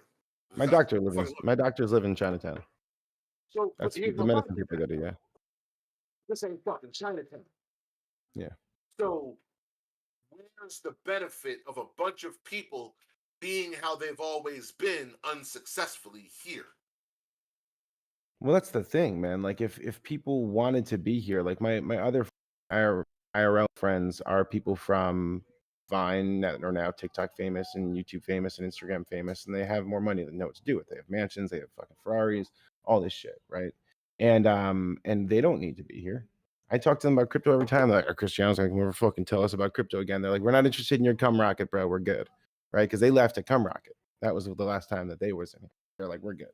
And so, like that kind of thing, like I don't think. Like I like what you were asking yesterday. What is that person going to bring to the space? And I'm going to start asking for that. Like, why do we need that person here? What the fuck are they going to bring? And I don't think we need more middlemen. I don't think we need more people that are just here to extract value. I think that Web 2 influencers are going to have a hard ass time here because it's completely different. And when people come in with that kind of attitude of like, hey, what's up, guys? Like, comment, and subscribe, and you're here to follow me and just randomly give me money. They're going to be like, what have you done for me lately? Right. So I really like how the standard of what we accept as acceptable behavior here has gotten a lot higher. But I also think that like within the communities, like there's always going to be some level of armchair quarterbacking and any community, no matter what you do. Right. And the people that are just like the 80% who are going to be there to just be like, yo, like make the train go faster. I'm trying to get there on time. Like, look at a train, like if an average train, like 20% of people, probably like 20% actually worked on the train and are working to like be a good passenger and like keep it running and would actually, defend someone on the train. You know what I mean? But the rest of the people are like, yo, make this shit get there fucking faster. Do you think that there's a correlation between the level of skill in some of these Web3 artists and the opinions that they espouse? Yeah, I think that the more skilled you are, the more like humble you become and you get like this fucking imposter syndrome.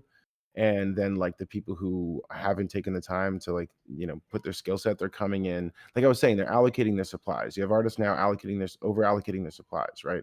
And when I came in the space, it was a bunch of artists who were like, I don't know, maybe I'll sell it for $10 and I'll sell like 20 of them. You know what I mean? And then like turns out like the market responded and was like, yo, you really under allocated. And then they put out another collection and it did really well, right? So it was like that. The ones who were super humble and are trying to get over that imposter syndrome, and like it's just because they've been in the industry for 10 years and they're so fucking beat down. Those are the ones that typically are like the quietest and the most humble, and those are the ones that I roll with. They have the best, they have the most, they're the easiest to hang with because they're not all in their head. And the people who like know a lot, they say less and they just roll around and they're like, hey, I make music, whatever. They're not always promoting themselves. And then there's these new cats who come into the space and they're being like, I'm gonna sell a 10,000 collection at like $80 and whatever. And like and we saw that too, but it was like we learned and we saw the people that did that, they maybe left the space and they're not around anymore. So it's even that, man, like seeing friends like dip out the space and be like, peace, has been eye-opening. And so I think that's also why we get a bit protective of like, why should we allow the dead bodies in the water to be the best lifeguards, right? And it's because like we don't have the time to be the lifeguards out there. And even if we were the Sherpas like we wanted to be, I learned a lot from Pepe. I'm a different person. I'm glad we got to talk more like after the Pepe thing. It changed me. I learned a lot from that Pepe coin community, at least. I was already Pepe before that, but with the Pepe coin community, because it was a different community and it was new people, and see people getting into coins for the first time, but it was also a lot of new people coming into the space for the first time, hearing there was some kind of bull run coming in, right? It's just some kind of shitcoin bull run happening. And I thought that by being a good Sherpa, I'd be standing there and being like, hey, I have some coca leaf and I got like, a yak and I can take you up there nice and fucking calmly and safely. And they were like, get the fuck out of here, Sherpa. I'm going to Mount Everest. And then it's like, oh, you're going to be a frozen dead body. And they're like, they just stomp headlong up to be a frozen dead body. And I realized like, oh, they're not looking for Sherpas. They're like, fuck y'all. I know these. I can climb Everest. They're coming in with hubris and piss and vinegar. And so that's when I realized it was like I took it more easy on the show, and I've just been more chilling since then because I was like, oh, it's not my job to educate these people because they're gonna ignore it anyway. So I'll educate the people that I roll with. If you had seen us on Clubhouse, yeah, my smile would make more sense. Yeah. 36-hour rooms. Back to back. Sleep for 3-4 hours, get up, do it again. Yeah. And then keep it going. And does anybody have any questions? It doesn't do what people think it does. Yeah. I learned the hard way. I can't want this for anybody. What I can do, however, for the people that want it and want help and are not put off by the way I'm going to say it, yeah, for those people, I can continue to jump over the moon and not feel like I'm wasting my fucking time doing it. Yeah. For the people that want something different from me, the people that want me to live their life for them, I can't do that. I've read that Richard Bach book one too many times to do anything of the sort for any of those fucking people. So I'll just sit back and I'll watch. And when someone will, hey man, then you should go do. When I've checked out on someone when I start telling them to sell their car. Yeah, fucking sounds great. Sell your car, buy some more. Double down. You don't believe that, man. You don't really believe it. Yeah, I do, kid. I really do. I'm telling you, man. Fucking, it's gonna be great. Nipple coin is about to fucking bump up crazy. We're going right to the areola, not the moon, bro. And I'm like, oh, word?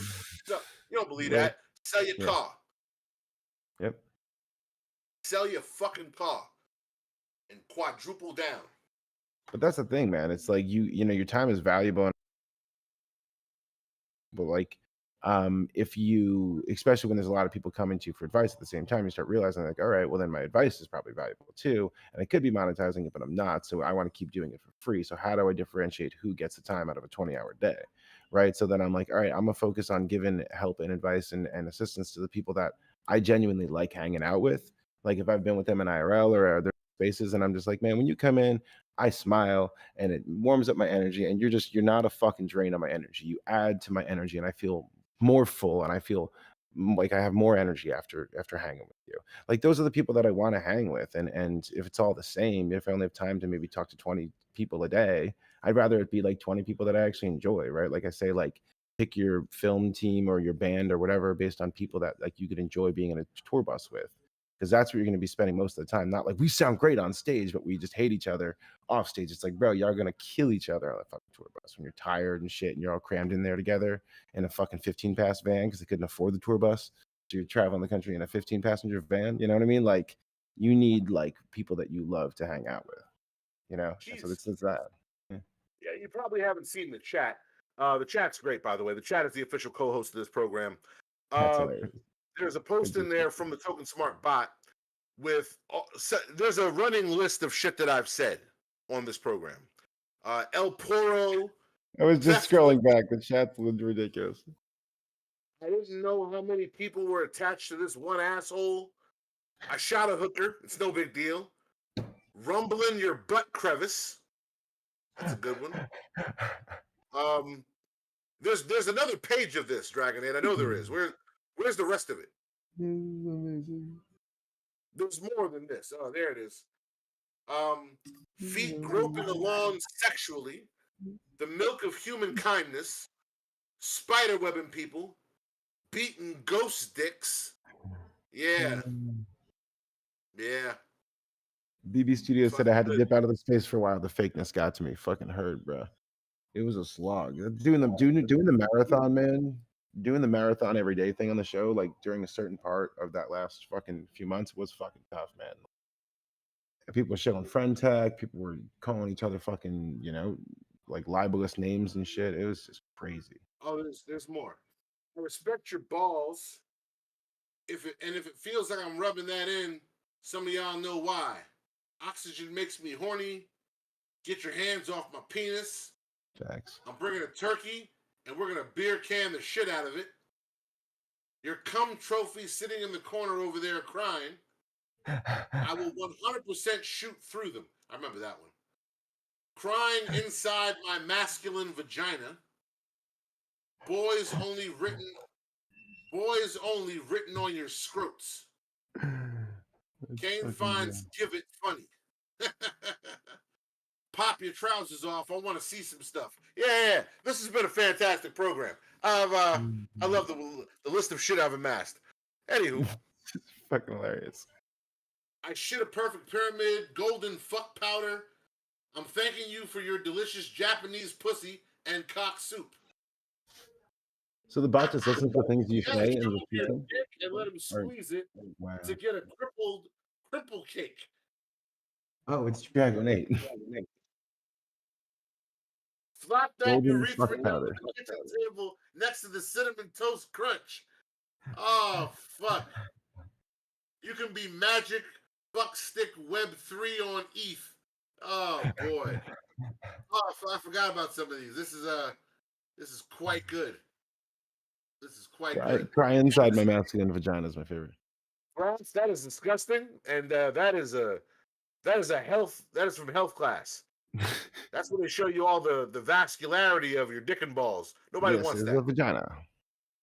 BB said Howard Stern will be blushing right now. It's a great fucking show. But listen, Cristiano, I want you to come back on at some point so we can talk more about stuff. I do want to do this, and I know you have a show to start on Twitter Spaces if it hasn't already started. No rush. Can't start without me. Brad quit, so it's just me now. So I start whenever I want. So if you ever need fucking me to swing by and say a bunch of words with my face, always, man. Let me know. But this is great, and I love your dude poncho. It's very modern dude. Modern dude. It's no. Now you're like a cat burglar that gets horny. Like a horny. I actually do have the full-on pirate hat too. Let's see. Hold on. Can't really wear the headphones with it, but that goes with the facial hair. Now you look like you want me back in my place. Come back to my pirate. That goes perfect with the facial hair. That with the facial hair says I've been a little mouthy. Yeah. And I'm acting a little uppity. I'm gonna show you how I got the hook. I do not want you to do that. That's disgusting. Tragic fisting accident. Yeah, try to show everyone his penis. So She listen, turned. She um, turned suddenly when I was fisting her. Popped right off. ew. Yeah, he deserves it. So, chat, please hit this man with what he's asking for, because he's asking for it. He put on a pirate hat. He's There asking we for go. it. That's Fucking two. Thank you, butt pirates Evie. of the metaverse. Yeah, come on. That's right. I want to see it. Bitcoin audio, Graph, Pork Chop, where you fuckers at?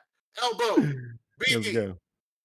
Dragon H Mom, everybody get in on it. But Kane, I Yeah. didn't mention that that the main reason why I made the Pepe Punks was so that we could actually like have a DAO funding to support artists, support musicians in the space specifically, and get them funded and stuff like that. Like for shows, get them funded for even performing in spaces, and just kind of like move different than the other communities and show them like y'all should be doing this too.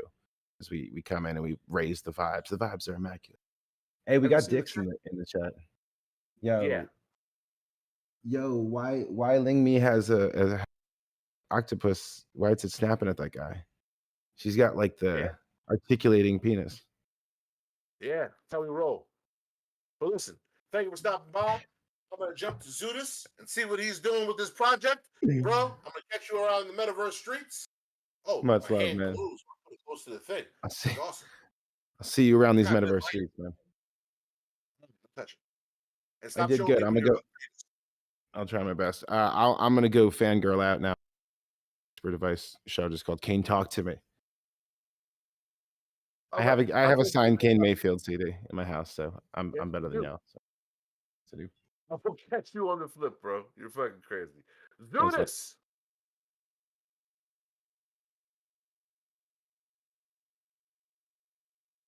Come on up, buddy.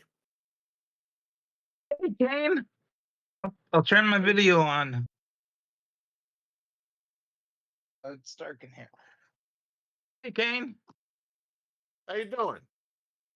I'm doing pretty good, and you know, I just wanted to talk to you, and it's important to me that because I was on your show and I said all these things I was going to do, and it's important to me to show I actually follow through with what I say. All right. Well, let's start with the big stuff. Your platform. Let me go back.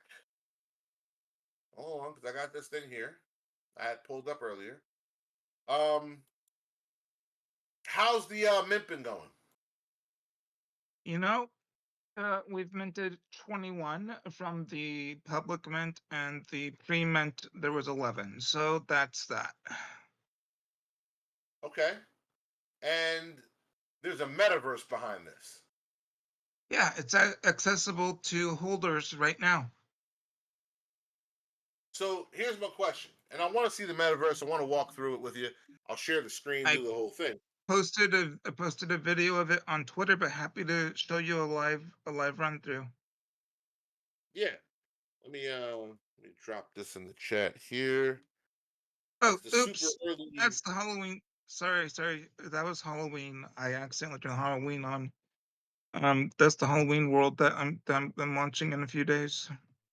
It's supposed to be out last week, but The We're Super Early Bulldogs is who we're talking about, right? yes, sir. Okay, I see 11 owners on OpenSea. There's different bulldog traits and all that stuff. Here's my question. And then there's 2 different ones, but yeah. If there isn't tons of people in a metaverse, my whole conversation about metaverses in general has been, it doesn't really matter what we build, and I'm dropping it in the chat right now. It doesn't really matter what we build, because like crypto voxels is great. We all love crypto voxels. Papa Trout stuff. I want to see some stuff. We love crypto voxels, right? However, if you've been in crypto voxels by yourself for more than 20 minutes, it's the cure for insomnia.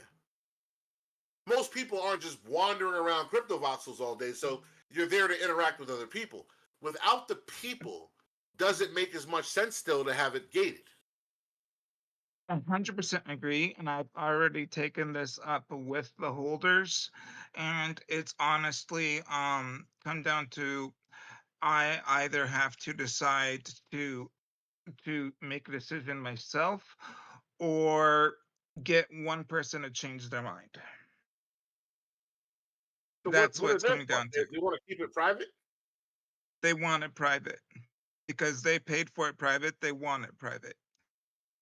And So is it possible to I give them one thing and give everyone else something else? I've been thinking through that and how that would look. Um, you know, w- uh, I want everyone to have access to that world. But the thing is, with this probably could bite me in the butt, but I really don't care. I said I would make a Bulldog metaverse. I didn't say how, and I think it looks pretty cool.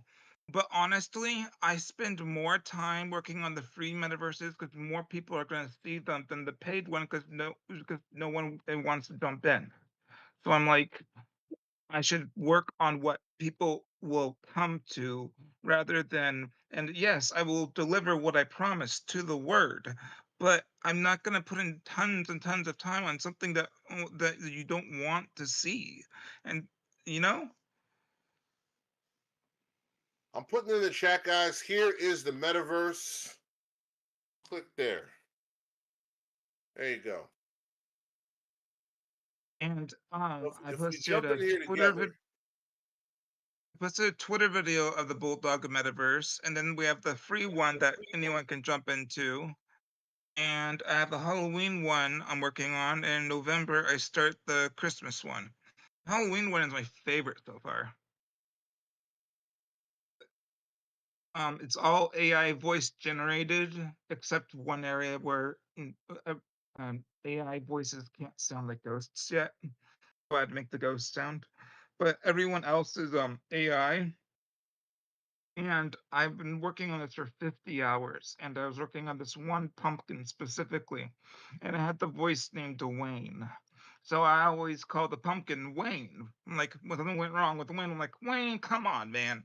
And then after 50 hours of trying to get Wayne to work, I finally went, Wayne! Because he was driving me insane, man. This so here's pumpkin. a question for you, right? Yeah, There's the day of the PFP has, I'm not gonna say it's over, but it's certainly not what it was probably when you started this. that's right. And what's the goal at this point? Is it to salvage the project? Is it to really build a metaverse for people to enjoy? How do we turn this from how what's your map to get this from where it is to somewhere either more profitable, fun, or more inclusive? So the Bulldog metaverse is at this point in time for Bulldog holders because that's what they want.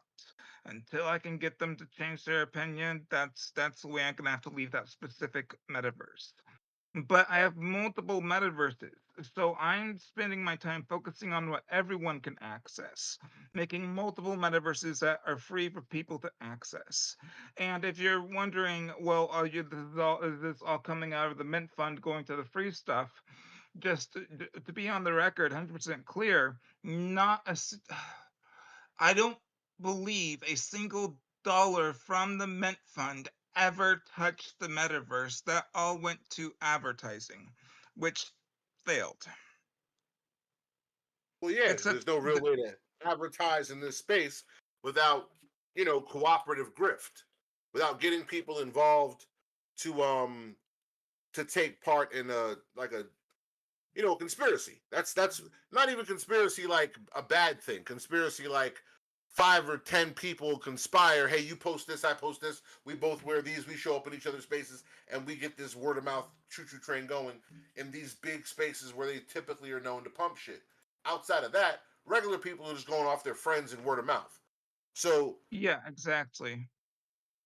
I mean, it's kind of weird to see someone. It's almost like you're borderline held hostage by your community. Do what do they want besides the metaverse you promised them? They're actually happy because they've gotten more than what they asked for. They can talk as their bulldog. Where got them Adobe Character Animator characters so they could Discord as their bulldog. I was gonna set that up, but I forgot. So I could be a talking bulldog right now. They can play the game and one person owns part of the free world, and he could sell it whenever he wants. Um, so they are pretty happy. I just need one person to budge so I can. One person is the reason why I can't change it from paid to free, and I don't know. I mean that's and maybe I can change it. I don't know the fact on that. I just know how I feel on that. So it would come down to whatever my legal team says what I can do. Really? Yeah, That seems so not fun. What do you want to do? I want to keep building the free metaverse stuff. The Halloween has been so much fun to build. And I have a world that is not going to be NFT related, that is going to be where's I don't want to give away what it is, but let's just say I did a deep dive into the public domain and found some fun stuff that I'm going Okay. that it would be fun if I remade it in my own vision. Okay. This, I mean, the thing with these projects, man, is like the PFP world just isn't what it used to be. So Yeah. Well, fighting to actually, keep, what you know, the plush platypus and the squishy squid world alive, it's just not there. A lot of the people who were right. keeping that world afloat were only doing it so that they can free mint themselves into a secondary market bag. Exactly. And you know what's insane? Is that I followed through on my entire roadmap and people are happy, but they aren't, but no one's buying because no one talks about being happy. So it's like, okay, I've done everything I said I would and more, but all right. Well, who knows about the project? Um, uh, a lot of people know about the project. The biggest name would be my good friend Elon Guren. He's a venture capitalist. Mhm. Um, and then you got the Green Visor Gang. You got a bunch of a project I don't want to name because I don't want to name them. And a bunch of I did tons of marketing for over a year, and people just didn't buy. Well, it's a rough market out there. So Yeah, if it's not going to but be for the metaverse and it's not going to be for the PFP, what's the next step for this project for this community? For where do you plan on taking it next? I mean, or is it a kind of a so park this particular battleship and sail another one? you remember when we met and I was doing Pooptopia? Yes. Okay, I gave up on that project because at the end of the day, most people didn't get the humor, and I'm just like, okay, it's not that I really gave up on it. It's just that no one was interested, right? No one was interested. So what I did was I fulfilled every word on my roadmap of what I would do for that community, and then I moved on to the Bulldogs. Now, if the Bulldog community doesn't want continued updates, doesn't want more, then I will give them what they want, which is nothing. If they want more, I'm happy to make more. If they're happy, Hmm. if they want to talk about it, that's great. I do what the community wants. And if the community wants nothing, then I will give them nothing. Yeah, you hit up Netflix. That's the next. That's funny. Um, the the real thing about it is, man, it's I haven't seen many people be able to get the fucking shit back into the horse. It's very difficult to get a project that seems stagnated and frozen back in when you've kept the promises. When people go, okay, this project stagnated, and you take a quick diagnostic test of why. Oh, well, they promised this, they promised that, they never came through. And then you go, Right. oh, no, no, no, no, we did all the things. So what's the problem? People just ain't interested in it. Well, at that point, it's the idea, you know. Well, I'm not so much sure if it's the idea because I know that people, I mean, I know the people that are part of it like the idea. I think the problem was there wasn't enough, I want to find a better phrasing than what you used. Um, enough coordinated advertising.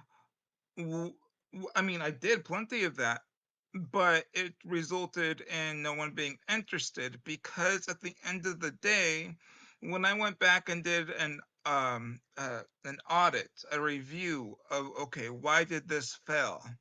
The end of the day, there's three type of people in the NFTs. People making money, people who are poor who want to make money, and people who love the tech.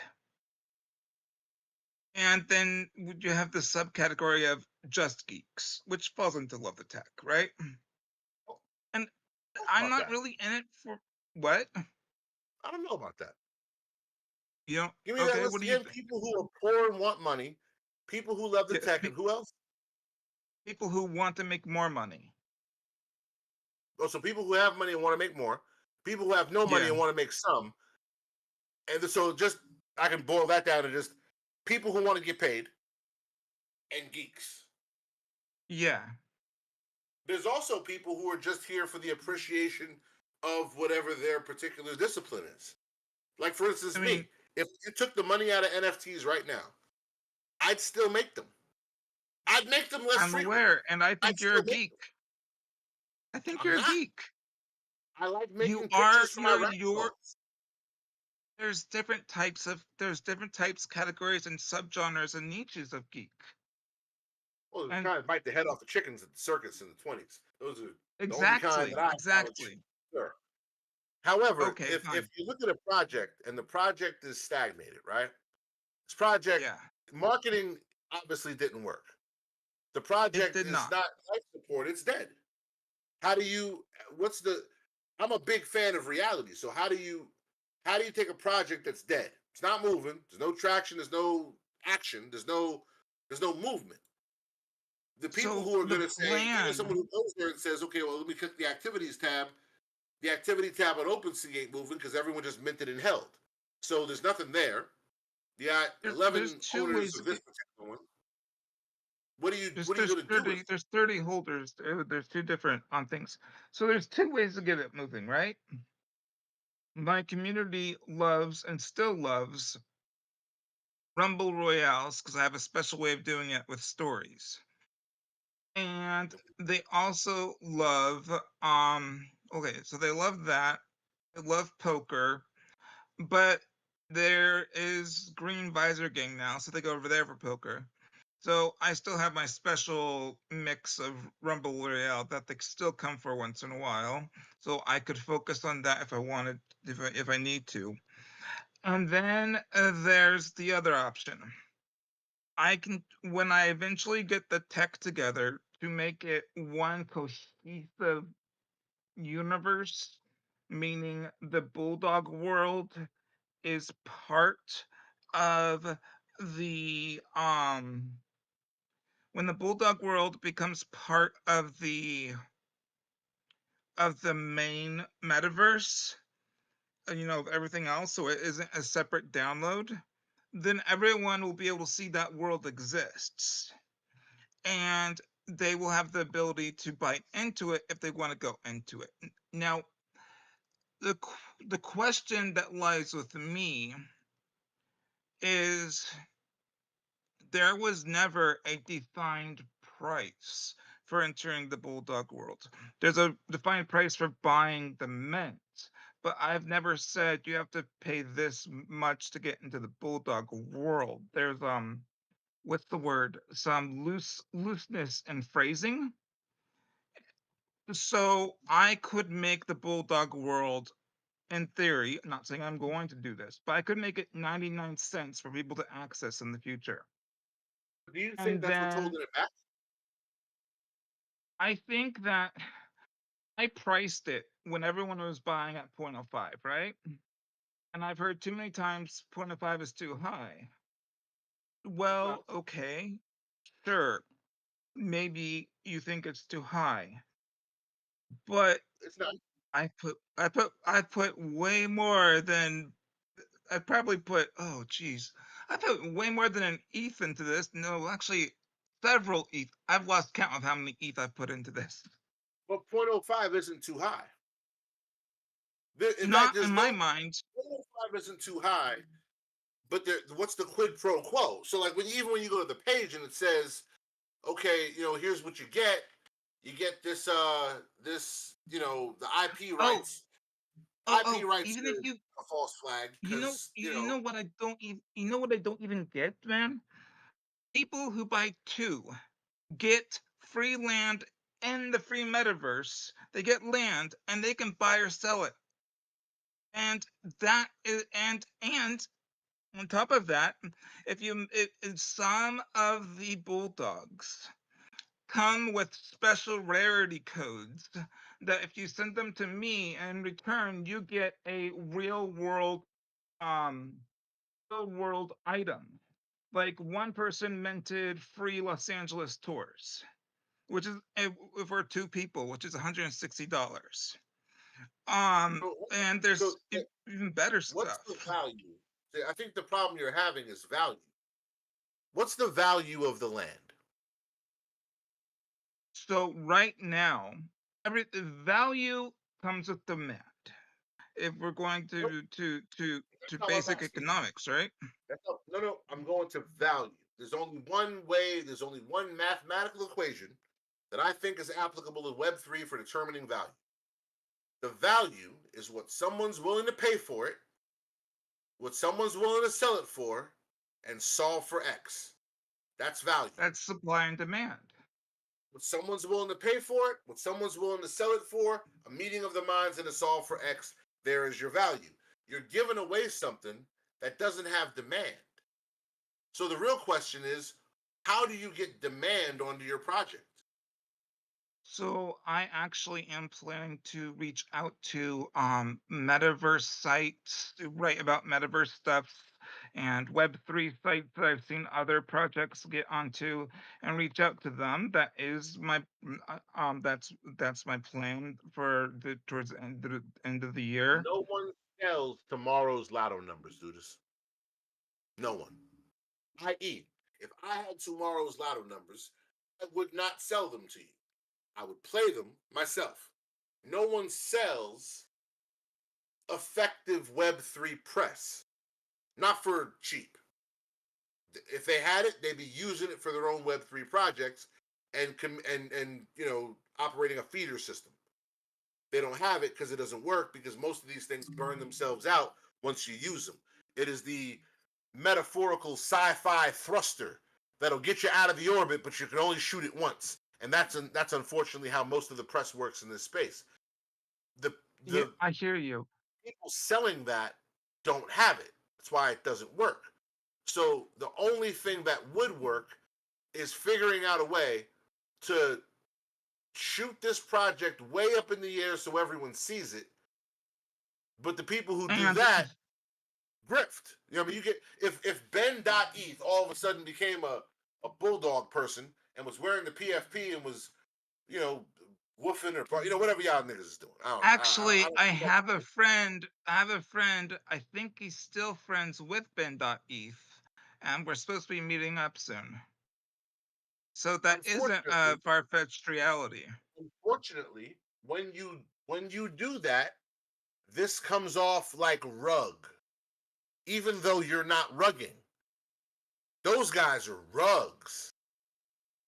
People are trying, and I'm glad we're having the conversation because it's important. People are trying to recreate the Bored Ape trajectory. But where's your Pranksy? There is no Bored Ape trajectory without a Pranksy. Where's the person buying 700 of these? Where's that? Where's the long storied list of OGs who are in on the project working for it? Because that's what Bored Ape was. It was a cultural psyop that happened all at once. with a lot of people moving and pulling rope to make the shit go. And it was a concerted effort, and God bless him, it worked. A lot of other stuff with the same ingredients did not work. Well, So I don't want to say if Bored Ape violated the Howey test like you just said, but not in those words, because that does violate the Howey test and falls under a security the way you described it. if they I did, don't they want to get did. into I don't work over there. But the point I'm okay. making is they broke some eggs on the way to where they got. So So to I don't want recreate to their get trajectory, that would take a lot. So there have not been tons of successful PFP projects. so what I'm trying to say, and I have sorry, my brain's a bit scattered. This morning, I had to go have induced multiple seizures to see if they could register it on a machine so my doctor can do something with it.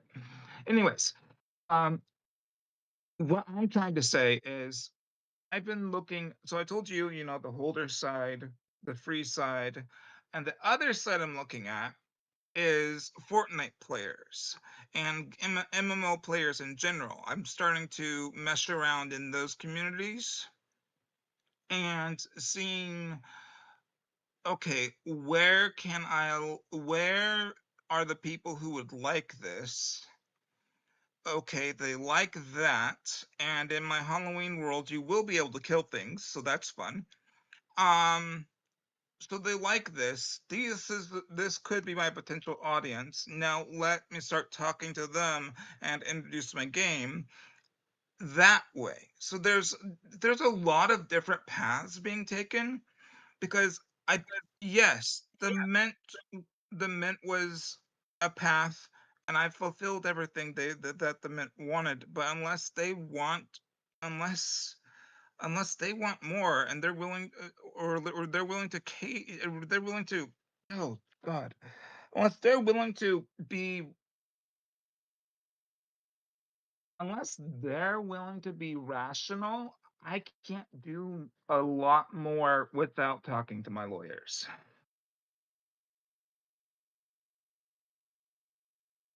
I understand. I understand. Yeah, There's so somebody that's minting what. right now.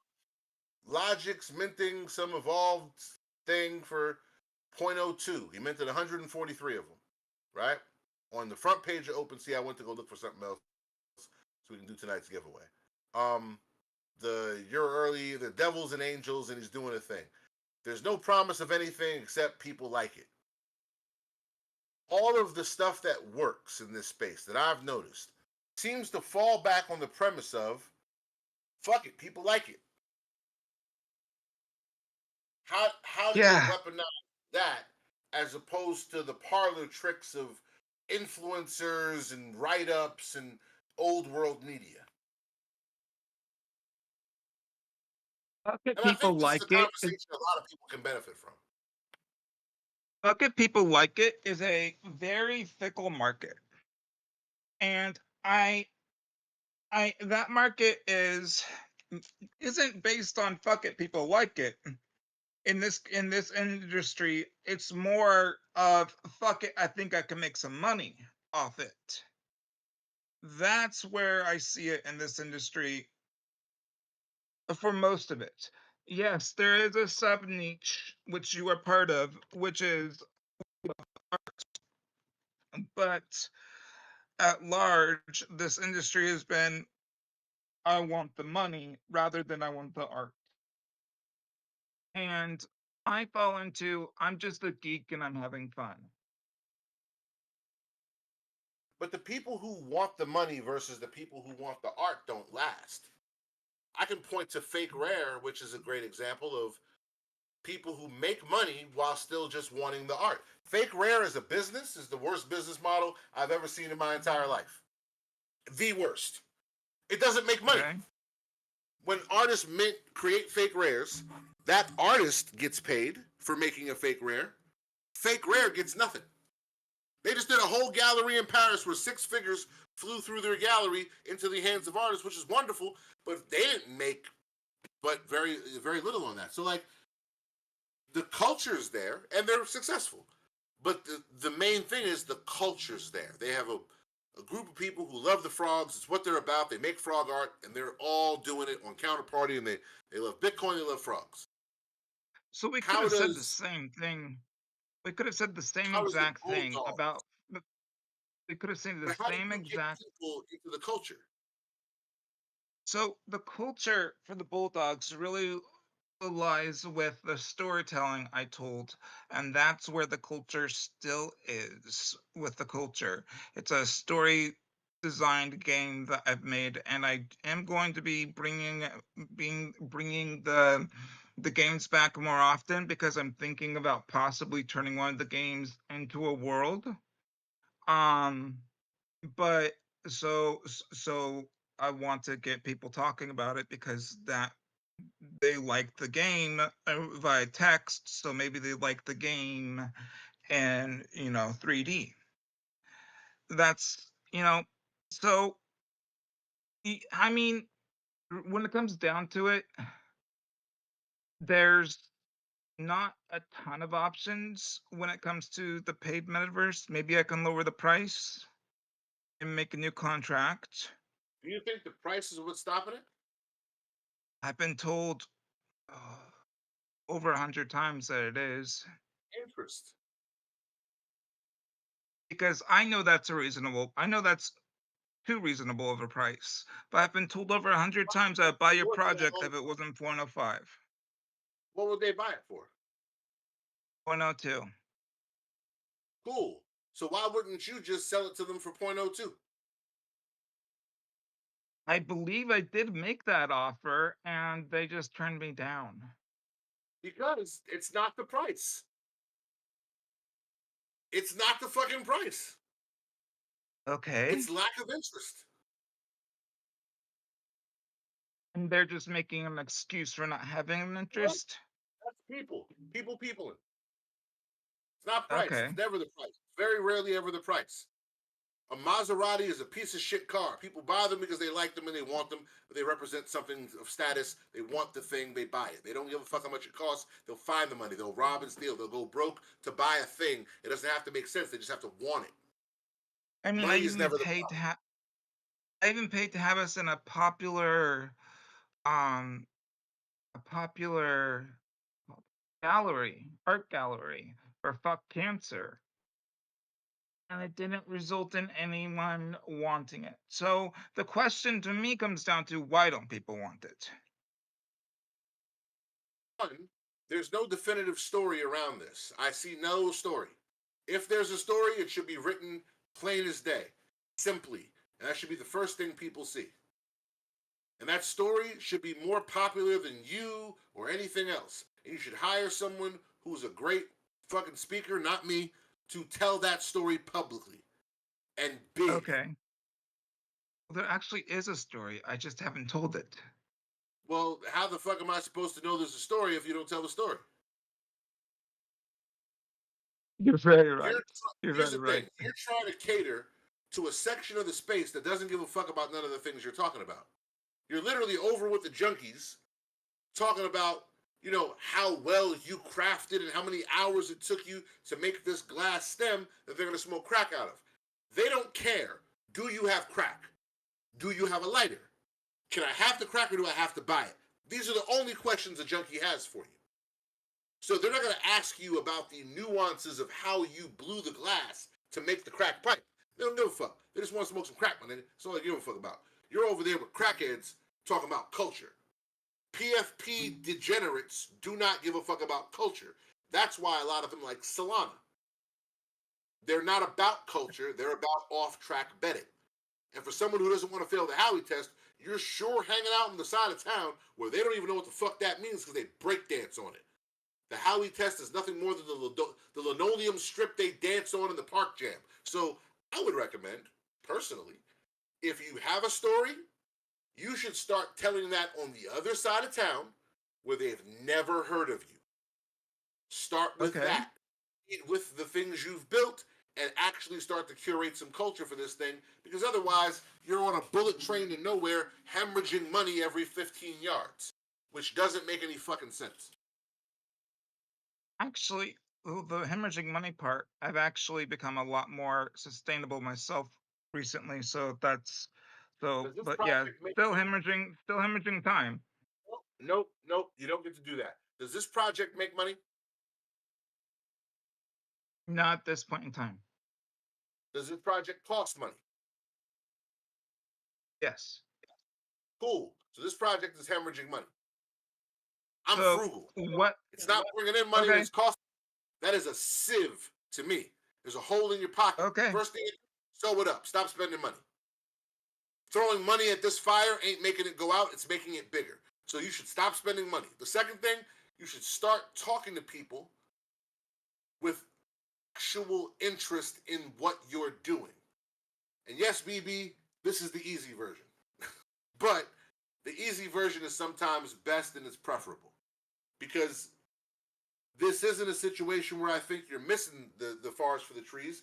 I think you're a literal guy, and this space said some very literal sounding things that it was 100% lying about. So now it's your obligation to figure out where the lies were and remove your real estate from there. And only build back where things are solid and you're on good firmament. So, who likes these dogs enough to buy them? Well, that ain't gonna be lots of people because PFP season is over. Why don't you do another thing? Go find Jagar, wherever the fuck he's at, India. Have him make some wearables. Airdrop them to collectors. Get them to talk about them. Throw some of those airdrops out there to regular people. Get those people involved. Take some of the assets you have. Give a few away. Start being a guy who's out here with his project. Go talk about your project different places. The thing about Web3 is it still work. Nothing works if you don't work it. So you have to go shake a tail feather and get people acclimated to this. You built the hard part, which is the metaverse. 95% of people who talked about one did not even attempt to build one. So tell stories while you're giving people shit. Tell the story of it. Because without the culture of the story, how the fuck is anyone going to know about it? True. And PFP season is dead.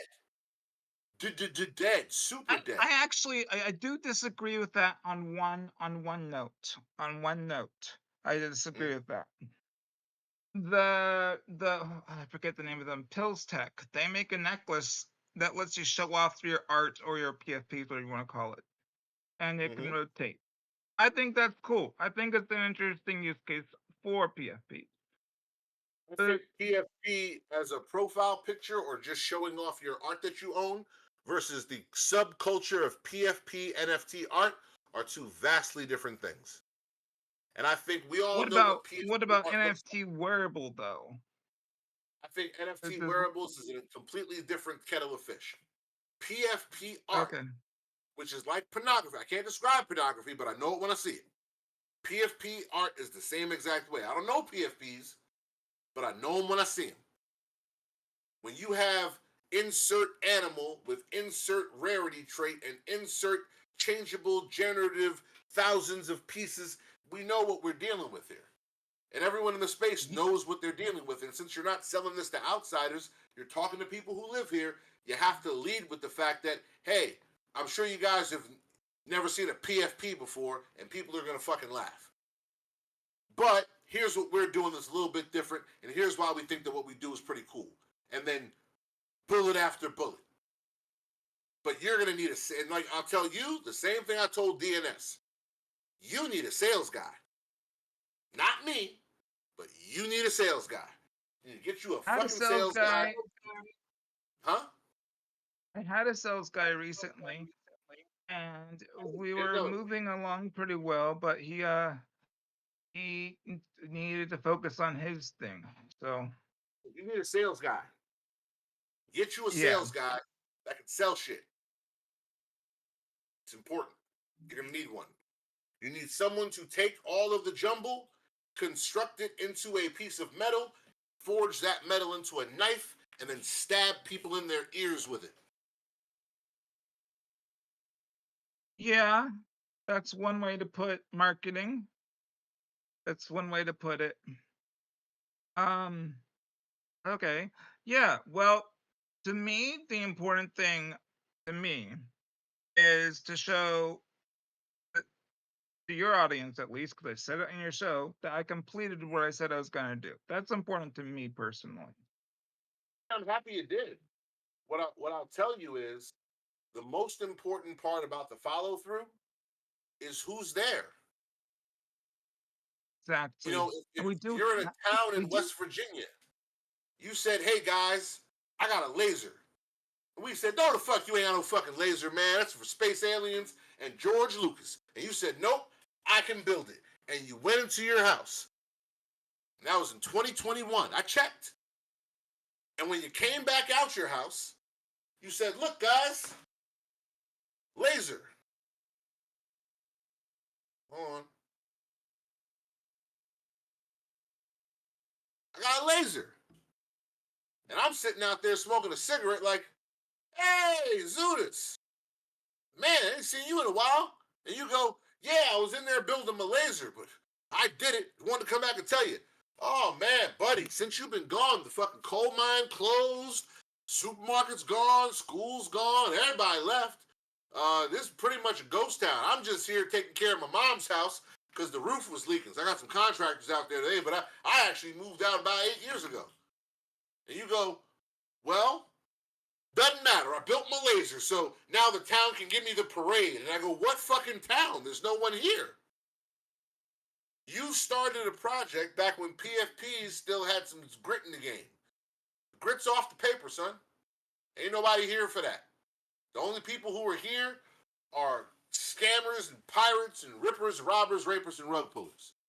There's a couple of PFP projects that are solid, but for the most part, they're not.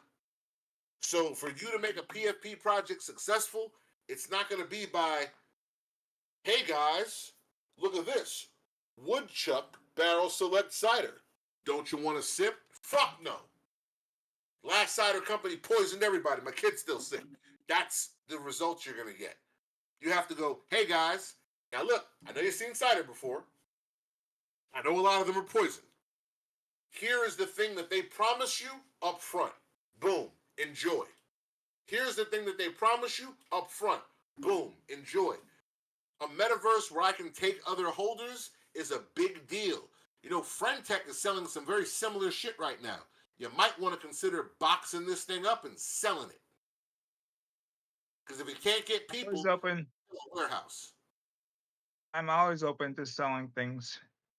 I know. Mm, mm, What's a nightclub Um, without people? Easy storage. okay. That's one way to So look at it. if you ain't got the people, but you got the infrastructure, sell, lease, or rent. Figure it out. But I'm I happy that you will came back to figure show it. us that you built it. You know, how about this? I will figure it out, and when it's figured out and working, I'll let you know. Okay. But like I said, Because the town's not here. I The know. PFP I know the world, town's not here. I know the town's not here anymore, which really sucks. Um, the town's not here anymore. I mean, that sucks. So if the town isn't here, you can build something in a town that isn't there if you are going global. no. And yes, The people you're looking for are no longer buying the thing you're selling which is why I have to reshape the thing I'm selling. into something else. I don't even call it a metaverse unless I'm in this community. I just call it a video game. Is there a plot? And there is a plot in the What's Halloween a world, sort of, yes. I'm working on plots. I'm working on plots. Let's play video games. Here's the problem with you video game people. It's never a video game. It's a metaverse. Call it a metaverse. If I worked at the down at the plant folding boxes, I'm not a cardboard crease coordinator. I'm a nigga who fold boxes. It's a metaverse. It's not a video game. I'm about to get Well, off of this and go play a video game. Okay. It was good talking to you, Kane. It sure was, but I do want you to come back and let us know how it works out. Open world game. Yeah, that's another one. There you go, Graf. Open world game. That's another good one. That's what I call it. There you go. See? So listen, there's been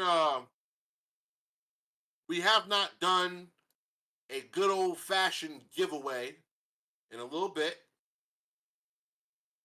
And we're not going to do one tonight. Here's what I'm going to do. I'm going to have Easy next week.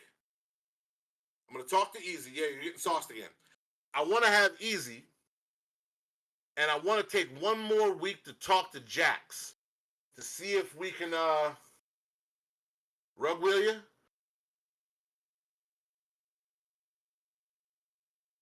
Yeah, Call of Duty is a video game. I want to talk to Jax to see if we can get the token holders that full video. About time I start keeping some promises of my own around to some of my bitch. Isn't that right? So, I think that'd be nice. Get that video in there. I'll upload it into a thing for holders only. I don't give a fuck. I want y'all to have the thing that I said. And I gotta clean my fucking computer. It's dusty as bitch in here. That's fine. No rug tonight, but we will be rugging you crazy next week. And that'll be fun. Might have some more rappers come through. Looking forward to that. But yeah, it's gonna be a good one. It's gonna be a very good one. And I want to give away some good shit. So yeah, bring your wallets. But you see what I was saying though about the thing when I say the town's gone. And this is not just for his thing. I think it's also important for everybody. The town's gone. Depending on what side of town you're on, town's fucking gone. There's some people who would say, well, our town hasn't gone anywhere. Yeah. Those towns are insulated. And what they gain from insulation costs them during the bull run. That's just facts. You know, that's bet small, win small, bet big, lose big. Like the people who are not insulated, they were flying. The PFP, once upon a time, there were people really thinking they can pick a PFP project based on its rarity and utility and make money, and they were right a lot. I was there. Yeah, the settlers got killed by Indians and diphtheria. It's fucking Oregon Trail out here. But the wagons ain't there. You came back to sell your wares, but they're fucking gone. So now you got to figure out where they are, what they're buying, and how to shape what you have into what they're buying quickly before they move and they're somewhere else. That's the moving target of Web3 if you're not building exclusively with culture. And this is the reason why the culture-based people are fine. Like Logic just dropped the project. He's fine. Builds with culture. But Dragon 8, come back on up here, buddy. We gotta wrap this thing up. That's enough culture for one night. I'm gonna have some rug stuff for you guys next week. We're gonna rug it up, me and Ease. It's gonna be very fun. I'm looking forward to it. And yeah, it's gonna be a good time. I want to make sure we have this guest for next week lined up, so I got some phone calls to make tomorrow. But until then, I will see you all in the cyberspace and the interwebs. Class is dismissed. Boop. Oh, wait, I'll do it.